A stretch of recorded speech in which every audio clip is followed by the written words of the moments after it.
더불어민주당이 부동산 특위에서 논의해온 규제 완화책 가운데 재산세 감면안을 오늘 확정할 것으로 보입니다. 재산세 감면 상한선을 공시지가 9억 원으로 올리는 방안을 논의하고 있는데 종부세와 대출 규제 완화는 결론을 내기 어려울 것으로 보입니다. 한국은행 금융통화위원회가 연 0.5%인 기준금리를 동결했습니다. 올해 경제성장률을 1%포인트 상향 조정해 4.0%로 전망했고 소비자 물가 상승 전망치도 기존 1.3%에서 1.8%로 상향 조정했습니다. 국민의힘이 당대표 본경선에 진출할 5명을 오늘 확정해 발표합니다. 신구 대결이 본격화하고 있는 가운데 다음 달 11일 당대표 선거를 앞두고 경쟁이 더 치열해질 전망입니다. 어제 629명의 코로나19 확진자가 발생해 정체 국면이 계속되고 있습니다. 오늘부터 만 65세에서 74세 어르신의 백신 접종이 시작됐고 1992년 1월 1일 이전 출생자는 카카오톡과 네이버를 이용해서 자녀 백신 접종 신청도 할 수 있습니다.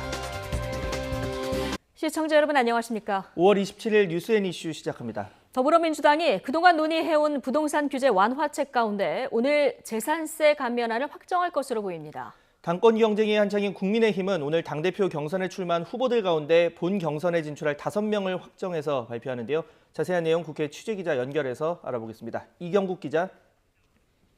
네, 국회입니다. 네, 민주당이 오늘 의원총회에서 세제 조정안을 구체적으로 논의했다고요? 네, 그렇습니다. 민주당은 오전 10시 반부터 정책의원총회를 진행했습니다. 그간 당 부동산 특위에서 논의해온 세제 조정안에 대한 의원들의 의견을 들었습니다. 앞서 부동산 특위는 재산세 감면 상한선을 공시지가 6억 원에서 9억 원으로 올리고 이 구간 주택의 재산세율을 0.05%포인트 내려주는 단일안을 의원총회에 올렸는데요. 이 재산세 감면을 두고는 어느 정도 의견이 모인 것으로 전해졌습니다. 민주당은 오늘 오후 구체적인 논의 내용을 기자회견을 통해서 발표한다는 계획입니다. 하지만 종부세와 양도소득세 그리고 대출 규제를 완화할지를 두고는 이견이 여전해서 조율의 난항이 계속될 것으로 보입니다. 이런 가운데 민주당 소속 국회 국토위 위원들은 오늘 아침 LH 혁신 방안을 두고 국토부와 당정 협의를 진행했습니다. 투기 의혹이 불거진 LH를 지주회사와 자회사로 나눠서 기능을 분산하는 방안 등이 논의된 것으로 전해졌는데요. 이를 두고 민주당에서는 이미 분노한 민심을 달래기엔 부족한 것 아니냐는 비판이 나오기도 했습니다. 실제 오늘 협의에서도 결국 국토위원들의 의견이 하나로 모이지 못해서 추가 당정 협의를 진행하기로 했습니다. 네, 국민의힘 관련 내용도 알아보겠습니다. 오늘 당대표 본경선에 오를 후보 5명이 추려진다고요?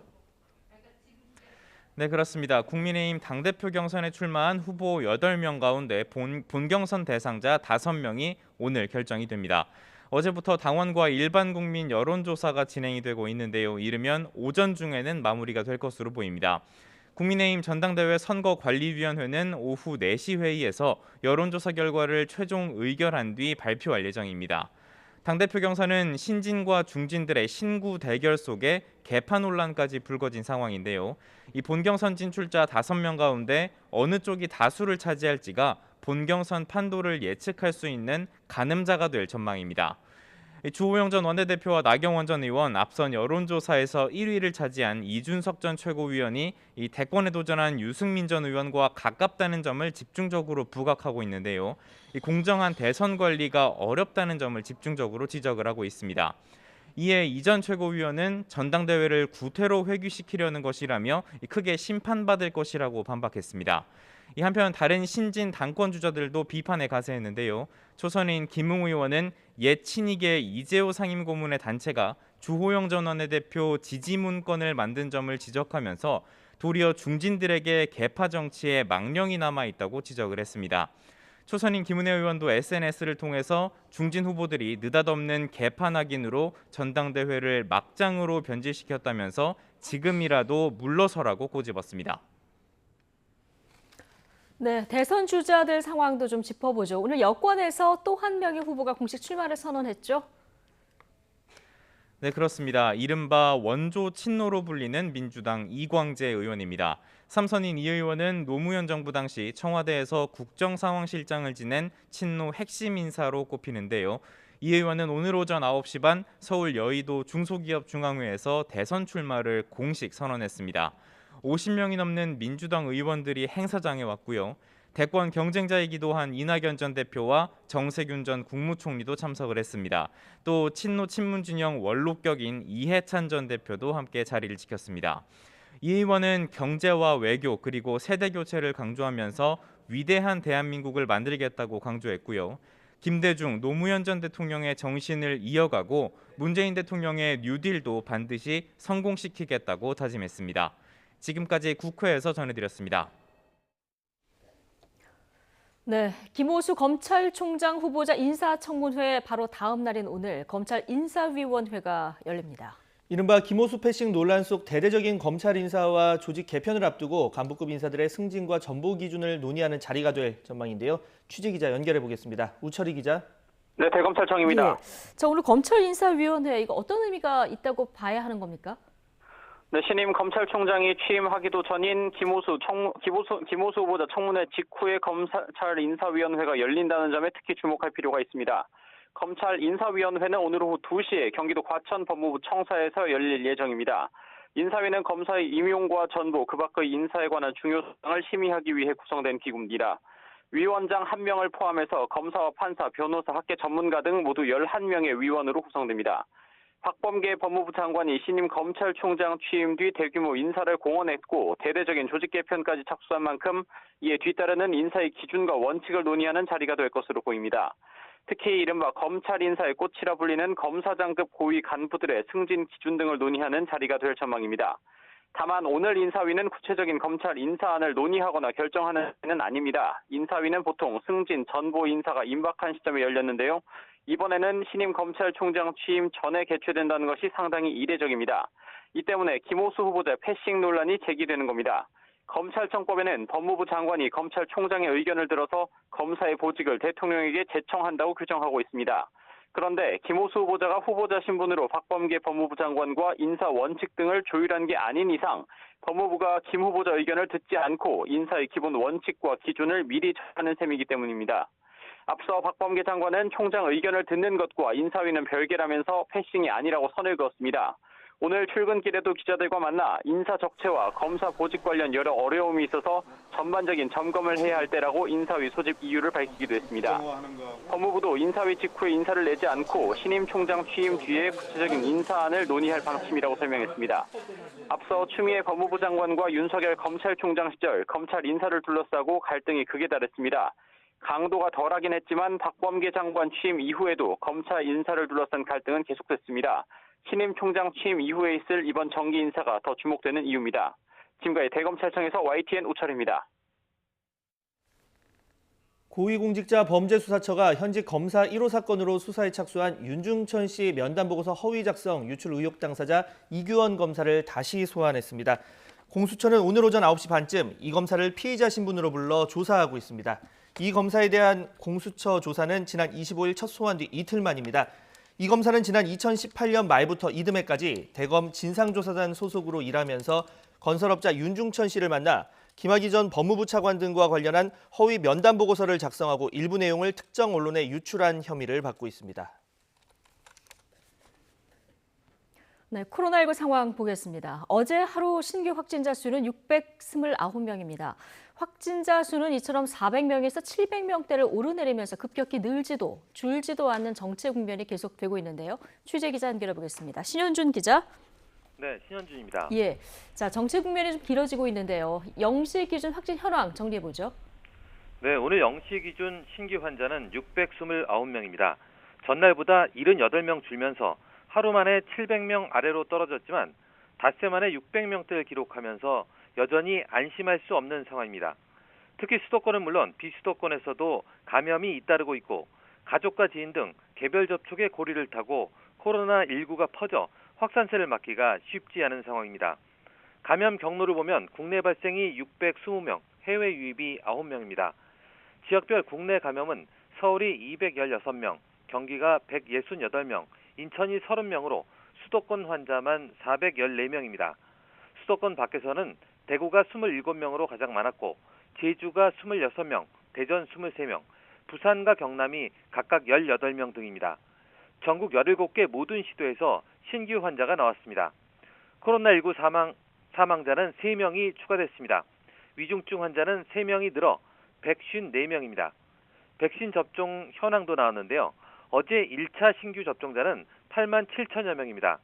누적 403만여 명으로 전체 국민의 7.8%가 1차 접종을 마쳤습니다.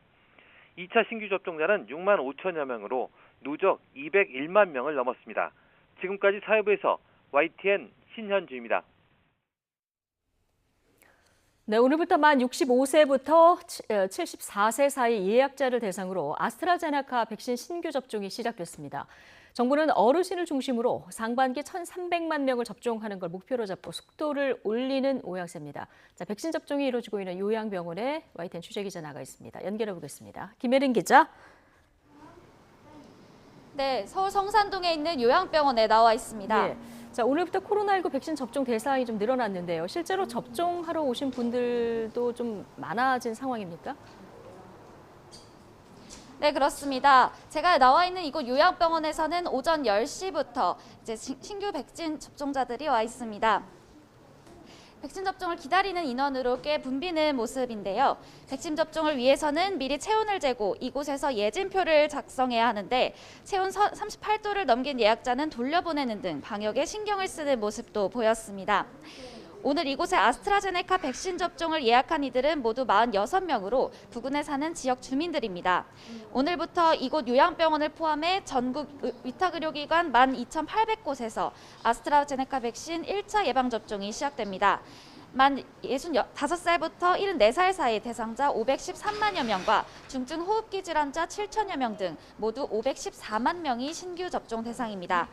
이 가운데 접종을 예약한 비율은 70살에서 74살 68.9%, 65살에서 69살은 63.6%, 중증 호흡기 질환자는 55.5%입니다. 백신 물량에는 당분간 여유가 생긴 만큼 정부는 접종에 속도를 낼 계획인데요. 아스트라제네카 백신은 어제 기준으로 342만 회분이 남아있고 다음 달 첫째 주까지 449만 7천 회분이 차례로 공급될 예정입니다. 정부는 상반기까지 60살 이상을 중심으로 1,300만 명 1차 접종을 완료해 11월 집단 면역 목표를 위해 주력한다는 방침입니다. 현재 1차 접종을 마친 사람은 403만여 명으로 전체 국민의 7.8% 정도입니다. 상반기를 한 달 앞두고 897만여 명이 추가 접종을 해야 하는데 하루 29만 9천 명이 접종해야 달성 가능합니다. 정부는 의사 1명의 접종 인원을 100명으로 할 때 하루 최대 100만 명 이상 접종 가능하다고 설명했습니다. 접종 기간과 대상이 확대된 만큼 접종되지 못하고 버려지는 백신 물량도 많아질 것에 대비해 대책도 세워뒀는데요. 오늘 낮 1시부터 접종 예약자가 맞지 않아 남은 물량은 네이버와 카카오 앱을 통해 확인하고 예약할 수 있습니다. 접종 대상자가 아니어도 만 30살 이상 성인이라면 누구나 선착순으로 예약한 뒤 맞을 수 있는 건데요. 정부는 앞으로 2주 동안 시범 운영을 한 뒤 서비스를 보완해 다음 달 9일에 정식 개통할 예정입니다. 지금까지 서울 성산동에 있는 요양병원에서 YTN 김혜린이었습니다. 네, 조 바이든 미국 대통령은 코로나19의 기원에 대해서 미국 정보당국의 분석이 엇갈린 상황이라면서 추가 조사를 지시한 것으로 나타났습니다. 세계보건기구의 지난 조사가 부족했다며 재조사가 필요하다는 미국 보건당국자들의 촉구에 이어서 나왔습니다. 워싱턴 강태욱 특파원입니다. 코로나19가 중국 우한 연구소에서 유출됐을 가능성에 대해 미국 정보당국의 분석이 갈리는 것으로 나타났습니다. 두 곳은 동물에서, 한 곳은 실험실에서 유래했다는 쪽에 기울어 있다는 겁니다. 이에 따라 이번 달 초 보고를 받은 바이든 대통령은 추가 조사를 지시했습니다. 정보를 수집해 90일 안에 다시 보고하라고 한 겁니다. Today, the president asked the intelligence community to redouble their efforts to collect and analyze information that could bring us closer to a definitive conclusion and to a report back to him in 90 days. 기원을 밝혀야 다음에 올 세계적 대유행에 제대로 대처할 수 있다는 이유입니다. 또 세계보건기구가 우한 연구소에서 유출됐을 가능성이 작다는 보고서를 내놨지만 부족하다고 본 겁니다. 그러면서 중국에는 투명한 조사를 위해 협력해야 한다고 재차 촉구했습니다. And we will continue to press China to participate in a full, transparent, evidence-based international investigation with the needed access to get to the bottom of a virus. 앞서 앤서니 파우치 국립알레르기 전염병 연구소 소장과 앤디 슬라빗 백악관 선임 고문 등 미국의 보건 전문가들도 진상 규명이 최우선 과제라고 밝혔습니다.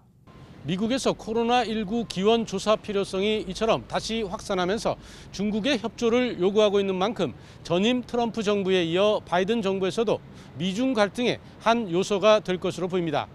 워싱턴에서 YTN 강태욱입니다. 한국은행 금융통화위원회는 현재 연 0.5%인 기준금리를 유지하기로 했습니다. 금통위는 앞서 코로나19 충격으로 경기 침체가 예상되자 작년 3월 기준금리를 1.25%에서 0.75%로 내린 뒤 5월에 다시 0.5%로 인하한 바 있습니다. 금통위는 또 올해 우리나라 실질 국내 총생산 GDP 성장률을 4.0%로 전망해 지난 2월 전망치 3.0%에서 1%포인트 상향 조정했습니다. 이어 올해 소비자 물가 상승률 전망치는 기존 1.3%에서 1.8%로 올렸고 내년 상승률은 1.4%로 전망했습니다. 국내 철강사들이 철강 수급 안정을 위해서 생산량을 대폭 늘리고 정부는 사재기 등 시장 교란 행위 점검에 나서기로 했습니다. 산업통상자원부와 기획재정부, 국토교통부 등은 오늘 철강 원자재 수급 대응을 위한 관계부처 대책회의를 열고 이 같은 방안을 논의했습니다. 철강사들은 하절기 보수 일정을 연기하고 수출 물량을 내수로 돌리는 방식으로 총력 생산 체제에 들어가기로 했습니다. 우리 기업이 국내보다 해외 투자를 더 선호하는 것으로 나타났습니다. 최근 10년 동안 한국이 중국, 일본보다 국내 설비 투자 증가는 부진했던 반면 해외 직접 투자는 더 활발했다는 조사 결과가 나온 겁니다. 보도에 김상우 기자입니다. 한국 경제의 전망을 내다보기에 중국, 일본과 함께 설비 투자를 중심으로 비교해봤습니다. 한국은 190조 원 투자로 최고점을 찍은 2017년 이후 3년째 하락세입니다. 반도체를 뺀 나머지 자동차와 철강, 조선 등 전통 제조업의 투자가 감소했기 때문입니다. 그렇다면 중국과 일본은 어떨까? 중국은 매년 성장을 이어가다가 2018년 최고점을 기록한 다음 2019년 급락했고 지난해 소폭이지만 증가했습니다. 일본 역시 중국과 비슷합니다. 코로나 사태가 1년 내내 지속됐어도 중국과 일본은 한국과 달리 국내 투자가 증가한 것입니다.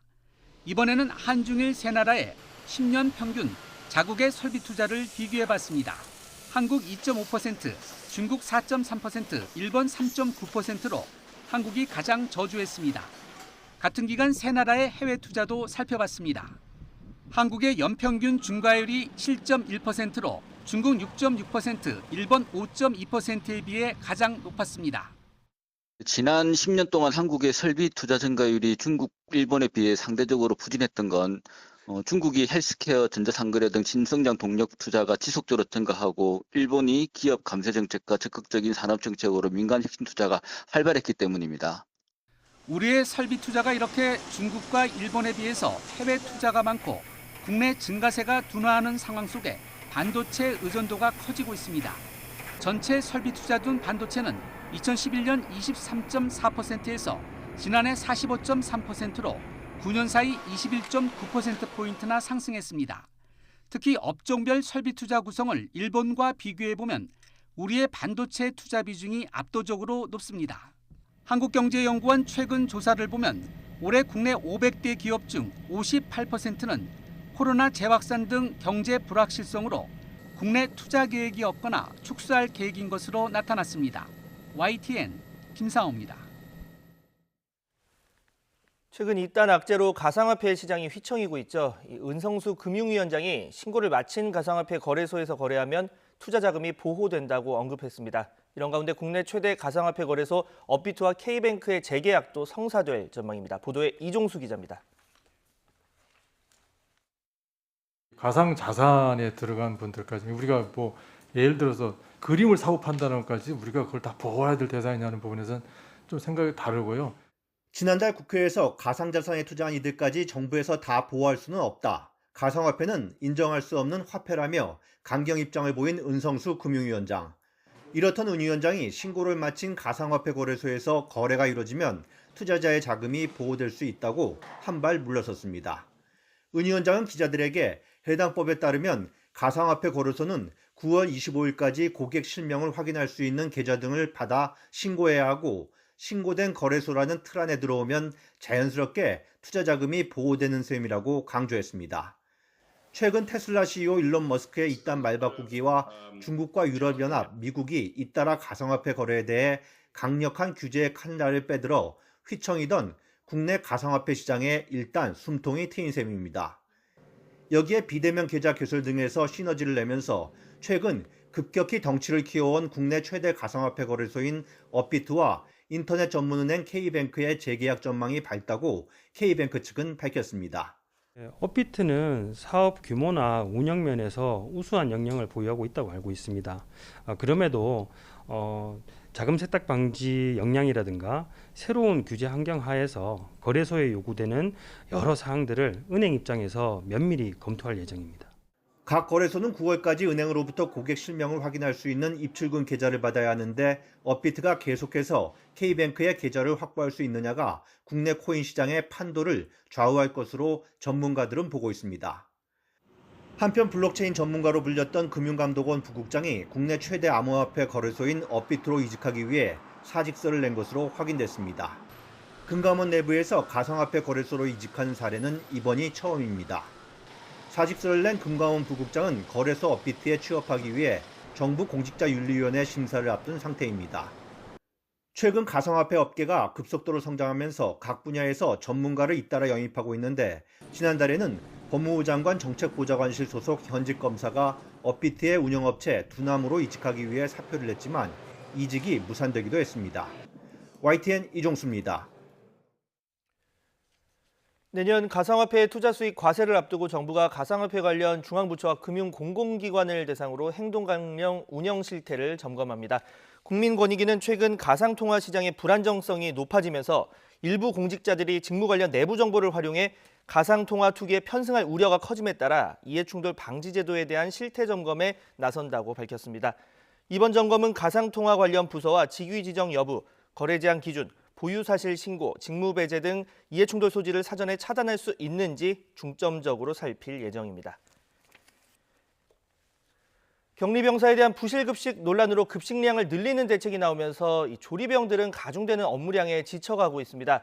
육해 공군 55만 명 가운데 조리병은 1.6%에 불과하고 특히 육군은 조리병 1명이 주말까지 매일 75인분을 조리하는 상황이라 대책 마련이 시급합니다. 보도에 이승윤 기자입니다. 부실급식 종합 대책으로 국방부는 일단 선호 품목을 중심으로 양을 늘리기로 했습니다. 조리병은 평일과 주말에도 조리는 기본이고 식자재 관리와 뒤처리로 바빴는데 격리병사 도시락 개선 문제까지 챙기게 됐습니다. 취사병 모드가 너무 많이 높아지는 거 아니냐. 그래서 감당이 안 될 거라고 우려하는 목소리도 어떻습니까, 현장에서는? 저희도 훨씬 업무 강도가 높아져서 그거에 대한 방안은 아직 안 나와서 어떻게 해줄지 그건 기다려봐야 알 것 같습니다. 급식 문제가 부각되자 정치권이 현장 점검에 나섰지만 일단 조리병들의 복무 여건 개선부터 시급한 상황. 육군 내 조리병은 7천여 명, 해 공군은 1,000여 명씩으로 55만 대군의 1.6%에 불과합니다. 특히 육군의 중대급 이하 부대 기준 150명당 조리병은 해군과 공군의 절반인 단 2명. 해군은 요리 전문가인 전문 부사관이 조리를 맡지만 육군은 경험이 없는 조리병 1명이 새벽부터 저녁까지 75인분의 삼시세끼를 책임지고 있습니다. 이렇다 보니 부실급식 폭로 사태가 본격화되기 전인 지난 3월 청와대 국민청원 게시판엔 조리병 증원을 요청한 글도 올라왔습니다. 대안으로 부사관 학교에서 시범 운영 중인 병영식당 민간 위탁 사업을 내년부터 각군 신병 교육훈련 기관으로 확대하는 방안이 추진되고 있지만 전시를 대비한 야전 급식 필요성 때문에 육군 전체로의 확대는 어렵고 외주업체의 적정 이윤을 보장해야 하는 만큼 부가가치세 면세를 위한 법 개정도 필요합니다. 그나마 민간 조리원 보충이 현실적인 대안으로 꼽히지만 기획재정부의 예산 지원이 뒷받침돼야 실효성을 확보할 수 있다는 지적이 나오고 있습니다. YTN 이승윤입니다. 어제 오후 4시쯤 민간인 통제선 이북 지역인 강원도 철원군 근남면 마현리 지역에서 신원이 확인되지 않은 움직임이 포착돼 군 당국이 조사를 벌이고 있습니다. 해당 지역 경계를 담당하는 육군 15사단은 군 간부 순찰 도중 수상한 움직임을 발견하고 인근 마현리 주민들과 민간인 통제선 출입 인원 등을 상대로 확인에 나섰습니다. 이 과정에서 마을에서 일하는 외국인 노동자 한 명도 인근에서 발견돼 경찰과 함께 관련 여부를 조사하고 있습니다. 미국 실리콘밸리에서 한 50대 남성의 총격으로 직장 동료 8명이 숨지고 총격범 본인도 목숨을 끊었습니다. 바이든 대통령은 총기 규제에 의회가 적극적으로 나서달라고 촉구했습니다. 김원배 기자가 보도합니다. 현지 시각 26일 오전 6시 반쯤 미국 캘리포니아주 샌호제이 시내의 벨리 교통청 경전철 시설에서 총격이 발생했습니다. 이 총격으로 벨리 교통청 직원 8명이 숨지고 용의자도 스스로 목숨을 끊었습니다. I can confirm with you at this point that there are 8 victims that are pronounced deceased at this point. And there is one suspect as pronounced deceased.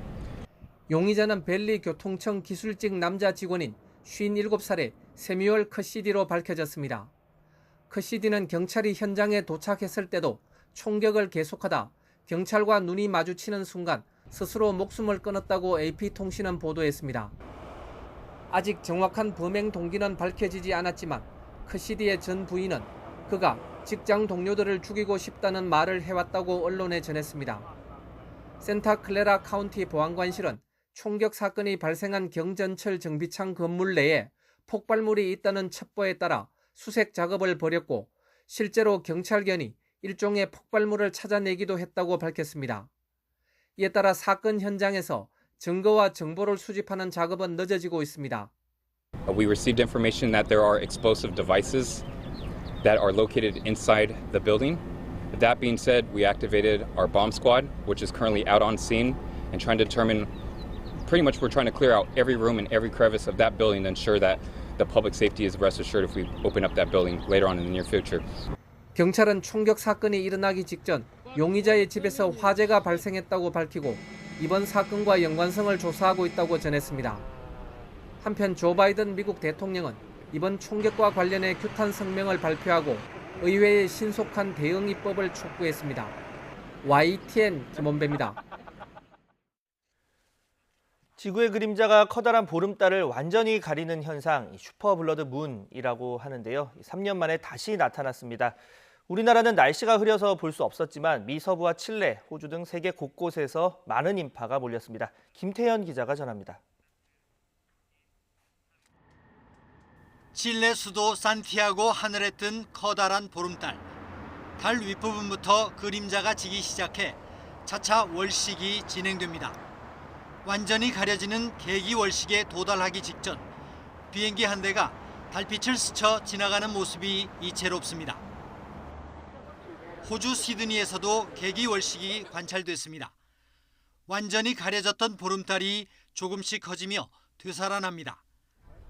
많은 인파가 모여 망원경으로 슈퍼문과 월식을 지켜봤습니다. The ancient people really thought that a god or some monster was really eating at the moon and taking bites out of it. But absolutely spectacular to see. 코로나 여파로 지난해 문을 닫았던 천문대가 모처럼 활기를 띠었습니다. This supermoon is the closest of those for the year. So it brings the moon into about 357,000 kilometres from the Earth. It's usually about 380,000, so that's quite a little bit closer. 가장 큰 보름달인 슈퍼문 상태에서 개기 월식이 겹친 것은 3년 만입니다. 월식은 태양, 지구, 달이 일직선상에 놓이며 달이 지구 그림자에 가려지는 현상입니다. 달에 도달한 태양의 빛이 반사되면 붉은색을 띠는데 이를 블러드문이라고 부릅니다. 홍콩 빅토리아 항구에도 슈퍼 블러드문을 보기 위해 많은 인파가 모였습니다. 미국 서부와 멕시코, 칠레, 호주 등 각국이 코로나19의 걱정에서 잠시 벗어나 달 구경을 함께했습니다. YTN 김태현입니다.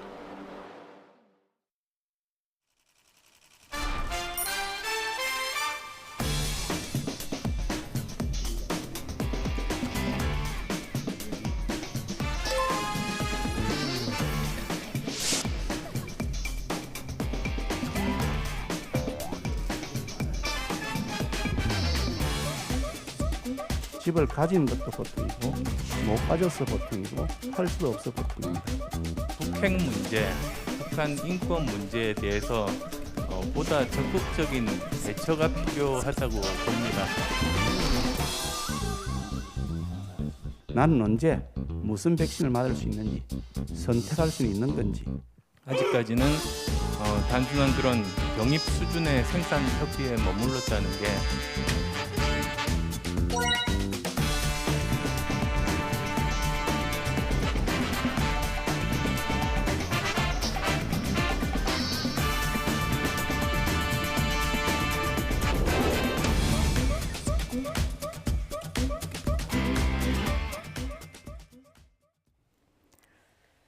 일 년 3개월 만에 열린 문재인 대통령과 여야 5당 대표의 오찬 회동, 덕담으로 시작했지만 신경전도 적지 않았습니다. 자, 이 밖에 파행으로 끝난 김호수 검찰총장 후보자 인사청문회 소식과 정치권 움직임까지 김성환, 이종훈 두 분 시사평론가와 오늘 이야기 나눠보겠습니다. 어서 오십시오. 네, 안녕하세요. 예, 안녕하십니까? 어제 문 대통령과 여야 5당 대표 간담회, 방미 성과를 설명하는 자리였는데요. 애초 예정된 시간을 훌쩍 넘겨서 진행이 됐습니다. 협치 강조할 때마다 늘 나오는 메뉴가 있어요. 비빔밥인데 어제 비빔밥 잘 비벼졌습니까? 어떻게 보셨습니까?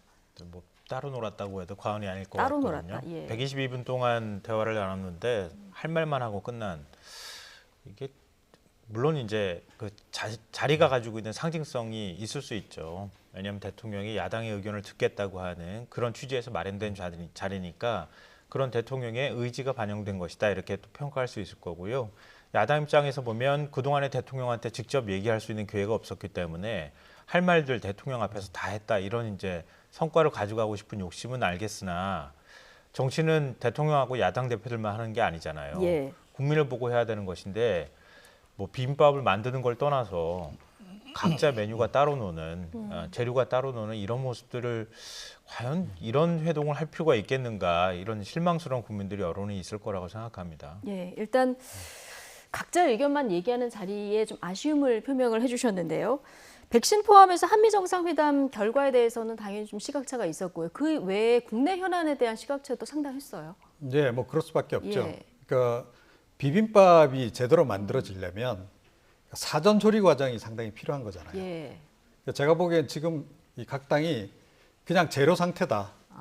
예, 그러니까 이게 재료 완벽하게 하나하나를 조금 잘 만들었어야 그렇죠. 되는데. 재료를 다 이렇게 익혀서 서로 이제 조화를 잘 이루게끔 그렇게 해서 최종적으로 비빔밥이 완성이 되는 건데 자주 만나야 하는 거죠. 그런데 사실은 문재인 대통령이 이런 자리를 그렇게 자주 만들고 있지는 않단 말이에요. 그러니까 뭐 여야정 상설협의체 계속 이 얘기 있지만 뭐 계속 성사도 안 되고 있고 그리고 이런 자리라도 자주 좀 이렇게 가질 필요가 있는데 이게 너무 오랜만에 만나다 보니까 각자 할 얘기만 하기에도 시간이 부족한 거죠. 그러다 보니까 당연히 이 자리에서는 그냥 하고 싶은 얘기만 하고 끝나는 그런 상황이 지금 계속 이어지는 게 아닌가, 반복되고 있다 이렇게 생각합니다. 예. 1년 3개월 오랜만에 만남이었는데 좀 말씀하신 대로 자꾸 만나다 보면 어떤 협치의 접점을 또 찾을 수 있지 않을까 이런 기대도 좀 해보고요. 자, 이 한미 정상회담 이후에 정부랑 여당은 지금 백신의 수급보다는 좀 접종률을 올리는데 주력하는 이런 모습입니다. 어제 정부가 백신 접종 인센티브 정책을 발표했는데요. 이게 맞고 한 2주 후부터 적용되는 건데 대표적으로 어떤 것들이 좀 눈에 띕니까? 일단 2m라고 하는 사회적 거리두기 제한에서 풀린다. 접종을 받은 사람의 경우에는 예외로 규정을 한다 이런 부분이고요. 특히 이제 가족 간의 모임이 굉장히 힘들잖아요. 그렇죠. 가족 간의 모임이 지금 최대 8명까지 되어 있는데 그 숫자에서 제외된다. 그러면 백신 접종을 맞은 사람이 2사람이 있다. 그럼 이 사람은 제외를 하고 그렇죠. 8명. 10명까지 모일 수 있게 되는 거죠. 그러니까 가족들 간의 만남도 조금 더 편하게 될 수 있다 이런 것이고요. 지금 5명이라고 하는 소모임 금지 규정이 있는데 거기에서도 숫자가 제외된다고 합니다. 그런 점이 아마 제일 큰 변화로 다가오지 않을까 그렇게 생각이 됩니다. 예. 7월부터는 이제 백신을 한 번이라도 맞으면 야외에서 이제 마스크를 안 써도 된다 얘기가 나왔는데 이게 지금 약간 엇갈린 반응이 나오는 것 같습니다. 이게 일상 회복으로 가서 좋다는 반응도 있고 조금은 시기상조다 이런 반응도 있는데 야외에서 마스크 안 쓰고 돌아다닐 때 이게 접종 여부를 어떻게 판단합니까? 그러니까 뭔가 표식을 해야 되지 않겠습니까? 누가 보더라도 확인이 가능한. 그런데다가 위조도 좀 쉽지 않아야 되겠죠. 안 그러면 네. 그냥 비슷한 게 이렇게 표식을 달고 다닐 수 있기 때문에 그래서 그 부분에 대한 얘기가 어저께 전혀 없더라고요. 그래서 저도 좀 의아하게 생각했습니다. 그래서 표식을 분명하게 할 수 있고 예. 또 위조도 하기 어려운 뭔가 이렇게 표식법을 좀 찾아야 되는 그런 상황이고 당연히 이제 여기 이제 대상이 되는 분들은 좋죠. 야외에서라도 이렇게 마스크를 벗고 다니면 산책하실 때라도 훨씬 편리하기 때문에 이제 그런 점이 있는데 그런데 이제 전문가들이 우려하는 지점이 여전히 있는 거죠. 그렇다고 그래서 1차 접종 받았다 그래서 타인을 감염시키지 않는 그런 건 아니다. 네. 그러니까 이제 병균을 옮길 수도 있는 거죠. 그렇죠? 바이러스를 옮길 수 있는 겁니다. 이제 그런 부분들이 있기 때문에 너무 이게 좀 시기상조 아니냐. 그와 더불어서 이번에 이제 이런 조치를 취한 것은 접종률을 높이기 위함이 이제 가장 큰데 접종률이 지금 별로 그렇게 안 높아지고 있는 가장 결정적인 이유는 백신 자체에 대한 불신 때문에 그런 거 아니겠습니까? 네. 그래서 백신의 안전성에 대한 우려 때문에 이제 그런 건데 이런 조치를 취한다 그래서 그 안전성 부분이 완전히 말끔히 해소되는 게 아니다라는 거죠. 그러면 오히려 좀 더 그 안전성을 확보하기 위한 부분 또 혹시 이상 반응이 생겼을 때 정부가 대응을 해주는 부분에 대해서 조금 더 철저하게 적극적으로 대응을 좀 하겠다라는 그런 부분들 그런 것들이 오히려 더 보완이 돼야 되지 않겠느냐 이런 지적이 그래서 좀 나오고 있는 그런 상황인 거죠. 백신의 안전성이 확보되는 것도 같이 네. 좀 도모가 돼야 된다 얘기해 주셨는데 좀 그럼에도 불구하고 지금 무슨 해외 출장 일정이 있다든가 여러 가지 개인 사정에 의해서 빨리 백신을 맞고 싶어 하시는 분들도 있는데 오늘부터는 네이버와 카카오 앱을 통해서 백신을 맞겠다고 했는데 안 가신 분들 이 잔여 물량에 대해서 예약해서 접종을 받을 수 있는 방법이 있죠. 네, 뭐 방금 전에 들어오기 전에도 예. 한번 사이트 검색해서 들어가 보니까요. 네. 개인 실명 인증만 가능하면 그 다음에 뭐 어느 지역이든 구애받지 않고 가까운 병의원에 예약 접종이 가능한. 내가 원하는 곳에 백신이 남아 있다면. 그러니까 우리 동네만 되는 게 아니라 예. 어느 곳이든 다 가능하다. 그리고 중요한 것은 병원마다 어느 정도 접종 물량이 남아 있는지. 그러니까 우리가 이른바 예. 누쇼라고 하는 물량이 있는지 없는지도 확인이 가능하다. 그리고 예약을 걸어 놓으면 지금 예약 접종을 받으러 오라 이렇게 문자 메시지까지 올 수 있는 시스템이 만들어진다 이런 거고요. 저도 개인적으로 지금 전화로 예약을 해놨는데 이런 시스템이 만들어지면 여러 곳에 한꺼번에 해야 되잖아요. 지금은 일일이 각 병원에다 전부 예약을 걸어놔야 되거든요. 예. 그런 불편함이 많이 사라질 것 같아서 좀 기대가 됩니다. 그렇군요. 1시에부터 시작을 한다고 해요, 앱으로. 앱으로 방송 끝나자마자 신청하시면 되겠네요. 예. 그럴 계획입니다. 예. 그리고 사실은 뭐 지금 이제 백신에 대한 불안감이나 이런 것들이 적지 않은 상황이긴 하거든요. 근데 저는 이번에 인센티브 주는 것도 마찬가지지만 백신 접종 효과를 직접 내 옆 사람으로부터 확인하는 과정이 굉장히 중요하다. 그러니까 인센티브를 주는 것도 뭐 질병관리청 앱을 통해서 QR코드를 받게 되면 확인이 얼마든지 가능하다고는 하는데요. 그러니까 야외에서 마스크를 벗었을 때 그 사람이 과연 접종을 받은 사람인지 아닌지를 확인하기가 쉽지 않다. 예. 그러니까 나도 받았다고 하는 뭐 주장을 하기 시작하면 야외에서 통제가 불가능한 상황이 오지 않겠느냐 이제 이런 우려의 목소리가 나오는데요. 그러니까 우리가 그동안의 코로나19 상황을 계속 겪어오면서 많이 느끼지만 아직도 부족한 점은 많이 있지만 국민들이 적극적으로 협조해 왔잖아요. 이건 뭐 외국에서 뭐 미국 정부에서도 굉장히 높게 평가하는 뭐 그런 보고서를 발간을 해서 또 화제가 되기도 하고 있지만 그러니까 그런 부분을 좀 믿고 하나하나씩 차근차근 해나가는 과정이 필요하다고 생각합니다. 그러니까 지금 당장은 조금 이게 뭐 안착되는 데까지 시간이 필요하다 하더라도 한편에서는 이렇게 접종받고 싶은 사람들에게 접종 받아가고 다른 한편에서는 이렇게 받는 사람들을 통해서 실제로 확인하는 작업들을 하게 된다고 하면 그게 어느 순간 가속도가 붙을 때가 올 것이다라고 생각합니다. 우리 국민들이 뭐 어려운 문제 봉착할 때마다 지혜를 모아왔기 때문에 이번에도 이제 보완책들을 조금 마련해 나가면 될 것 같고요. 정부 목표는 상반기 안에 1,300만 명 접종입니다. 자, 이런 인센티브 정책들로 이 접종률 달성할 수 있을지 좀 지켜보도록 하고요. 자, 이번에는 국회로 가보겠습니다. 어제 김호수 검찰총장 후보자 인사청문회 여야 공방만 계속되다가 결국 파행으로 끝났죠. 예, 뭐 이미 예고된 상황 아니었겠습니까? 예고된 상황이었다. 예. 그러니까 뭐 증인 채택도 좀 어렵고 하니까 야당 입장에서는 뭐 불만이 지금 가득 찬 상태고 안 그래도 지금 뭐 내년 대선을 앞두고 정치 공세를 본격화해야 될 시점인데다가 여당이 또 약간의 빌미까지 제공했으니 뭐 그냥 넘어갈 수 없는 거죠. 자, 이제 그런데다가 사실은 지금 야당도 어떻게 생각하고 있냐면 어차피 임명은 강행할 거다라고 보는 겁니다. 예. 어차피 임명은 강행할 거기 때문에 이 장을 통해서 정치적으로 문제 제기할 수 있는 것들을 최대한 제기해 놓겠다. 그런 의도가 더 지금 강해졌다, 결과적으로. 예.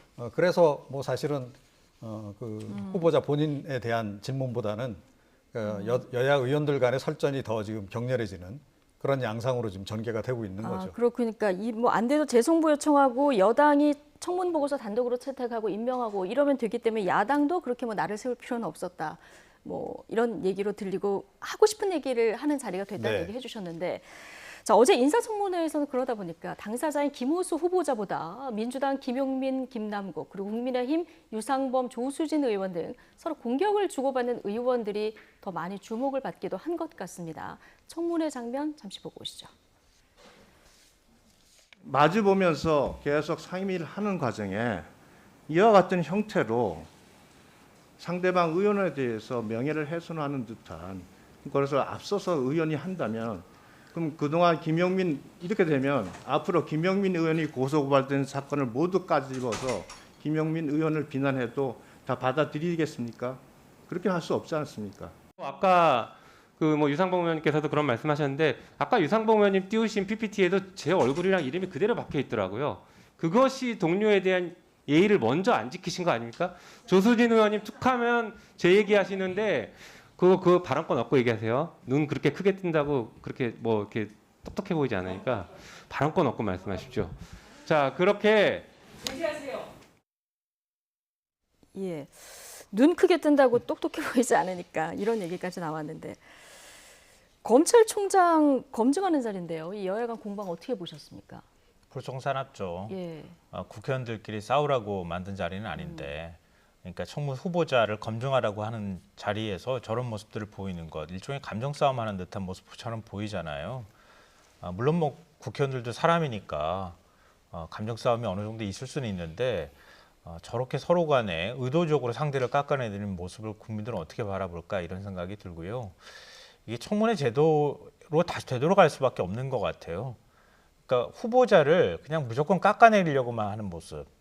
야당 의원들도 자신들도 정관예우에 자유롭지 못하면서 상대편 정관예우를 정관예우인지 정확하게 사실은 판단하기도 쉽지 않은 상황인데 무조건 공격한다거나, 그러니까 일종의 정치 선전장으로 만드는 이런 식의 인사청문회가 과연 타당한 것인가 생각 안 할 수가 없고요. 뭐 예를 들면 정관예우 같은 경우에도 지금 금액이, 돈을 받았다고 하는 금액이 뭐 대략 2천만 원 정도 안팎이잖아요. 근데 제가 찾아보니까 2년 전에 각 이제 개인 변호사 사무실을 낸 변호사의 경우에 이 국회에 제출된 자료인데요. 국민건강보험공단에 월 보수액 신고를 한 거 보면 1,700만 원이에요. 과연 정관예우를 통해서 수임했다고 하면 과거에 홍기환 전 대표의 경우에는 월 1억씩 받지 않았습니까? 그 전에 안대희 대법관의 경우에는 한 5, 6개월 정도에 20억씩 받고 뭐 이러는 상황인데, 그러니까 그거하고 과연 비교할 수 있겠는가? 그러니까 일단 국민 정서에 호소하면 무조건 이긴다, 이런 식의 방식으로 공세를 펼치는 게 타당한 것인가 좀 의문을 갖고 있고요. 다만 라임하고 옵티머스 사건 4건 수임했다고 하는 부분에 대해서는 해명도 충분치 않았다. 과연 적절했는가? 충분치 않았다. 예, 이제 그런 부분에 대한 비판은 저는 할 수 있다고 봐요. 그러니까 상대편을 무조건 깎아내려서 현실이 어떤지, 또 과연 변호사의 그 수임이라든가 수입이 어느 정도인지 이런 것들 다 아는 만한 사람들이 그냥 국민 정서에 호소하는 방식으로 그냥 무조건 몰아세우거나 이런 방식으로 비난하는 장으로 만들어내기 때문에 결국 마지막에 가서는 서로 간에 이름이 거론되고 서로 상대에 있어서 내로남불을 얘기하고, 그러다 감정 싸움으로 그냥 인사청문회 파행으로 끝나는 뭐 이런 모습들이 과연 설득력이 있겠는가 하는데 의문을 갖고 있습니다. 예, 어제 김호수 후보자의 정관예우 문제를 얘기하다가 질이 막바지에 김용민 의원이 이제 유상범 의원의 정관예우 의혹을 다시 이제 끄집어냈어요. 아까 그래서 설전을 벌이는 모습 저희가 보고 왔는데, 이게 이제 파행의 직접적인 발단이 된 거죠. 그런 거죠. 예. 사실은 저는 이제 보면서 무슨 생각을 했냐면, 이번 같은 경우에는 국민의힘이 좀 전략을 잘못 짰다, 이렇게 생각을 해요. 어떻게 짰어야 했을까요? 사실은 이제 최근에 국민의힘에 대한 국민들의 어떤 뭐 지지세라든가 이런 게 조금씩 힘을 좀 붙여가는 그런 과정이잖아요.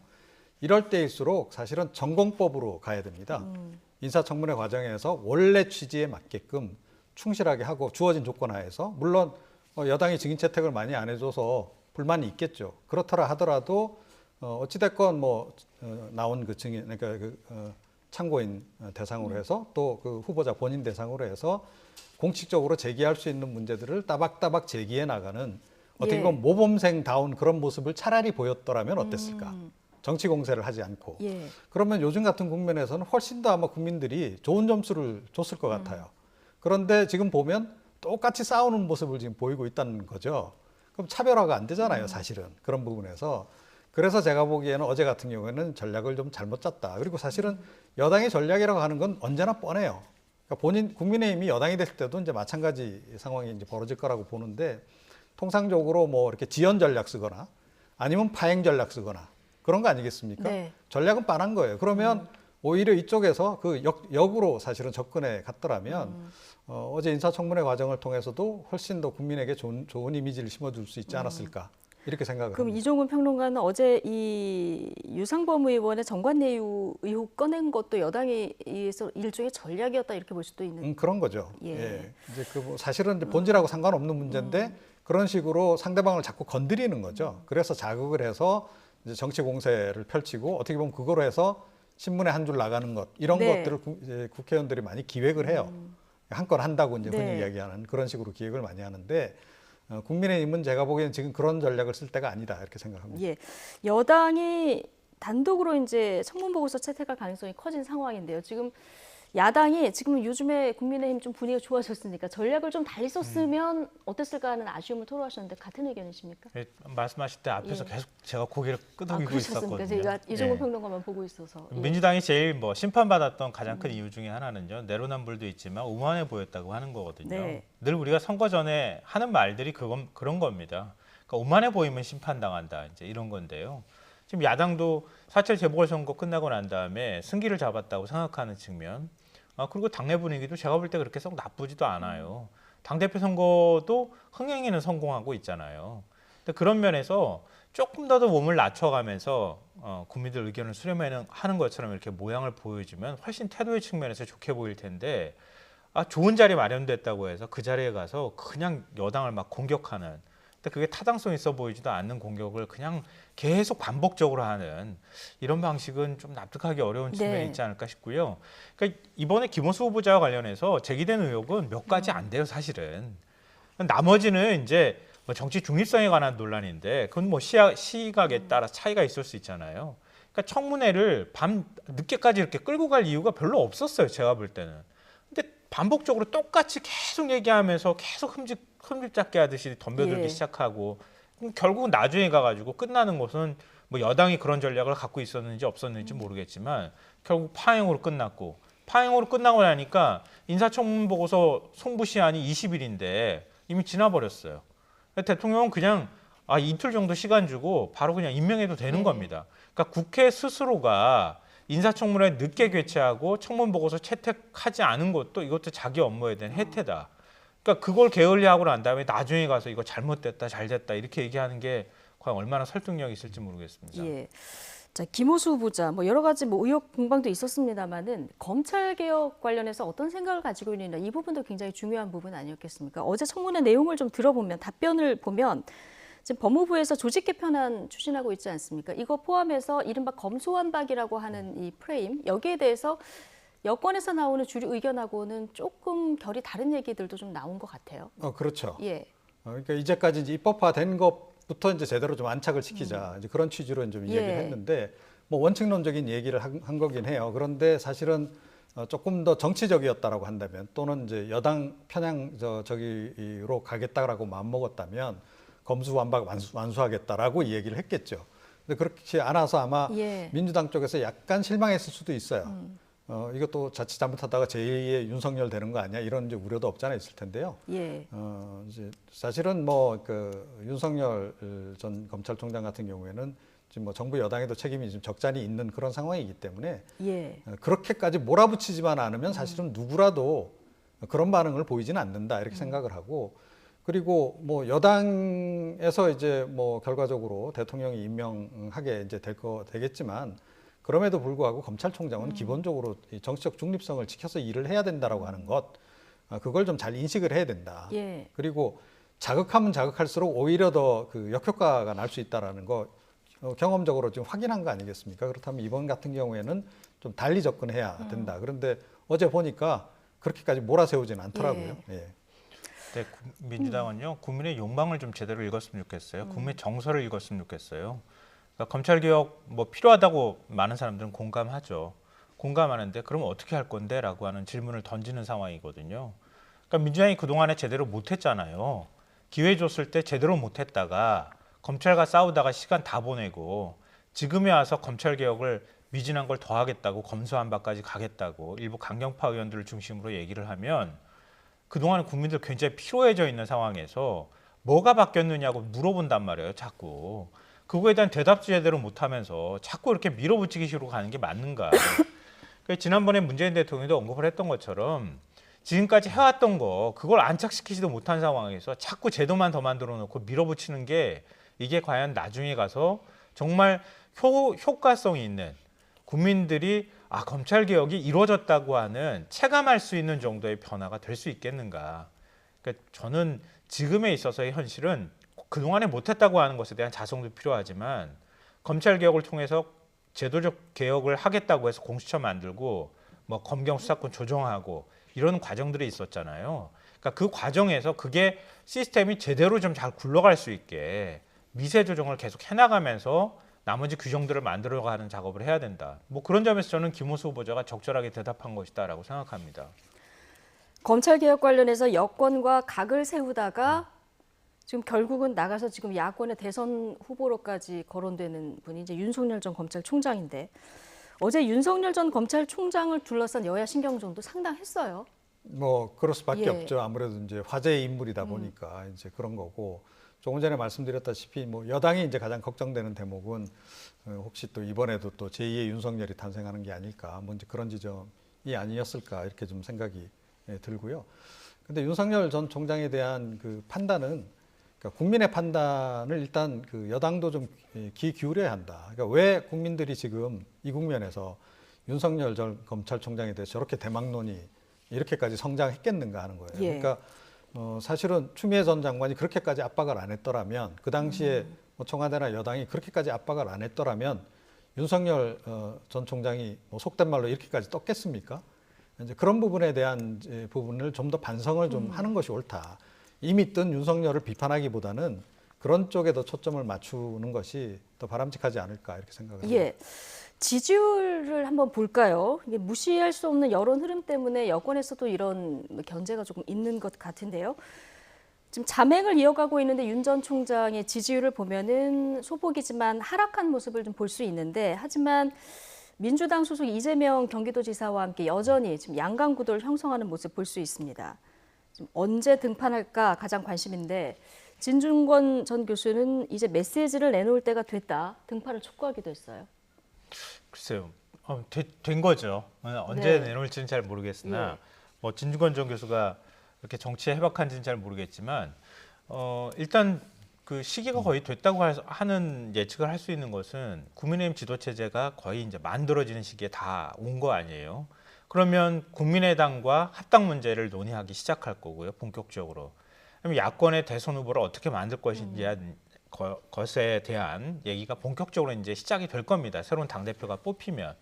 그러니까 그런 가운데 윤 전 총장이 아무 말 안 하고 정치를 하겠다 안 하겠다도 지금 예. 뭐 분명치 않은 태도를 보이고 있는데 언제까지 국민의 기대감이 계속 이런 방식으로 유지될 거라고 하는 보장이 사실은 없거든요. 그러니까 어떤 방식으로든 뭐 본격적으로 대선 출마 선언을 하지 않더라도 뭐 지난번에 5.18 때 그때 메시지 낸 것처럼 메시지를 내놓는 방식의 정치를 먼저 하면서 시동을 걸 가능성이 굉장히 높다. 예.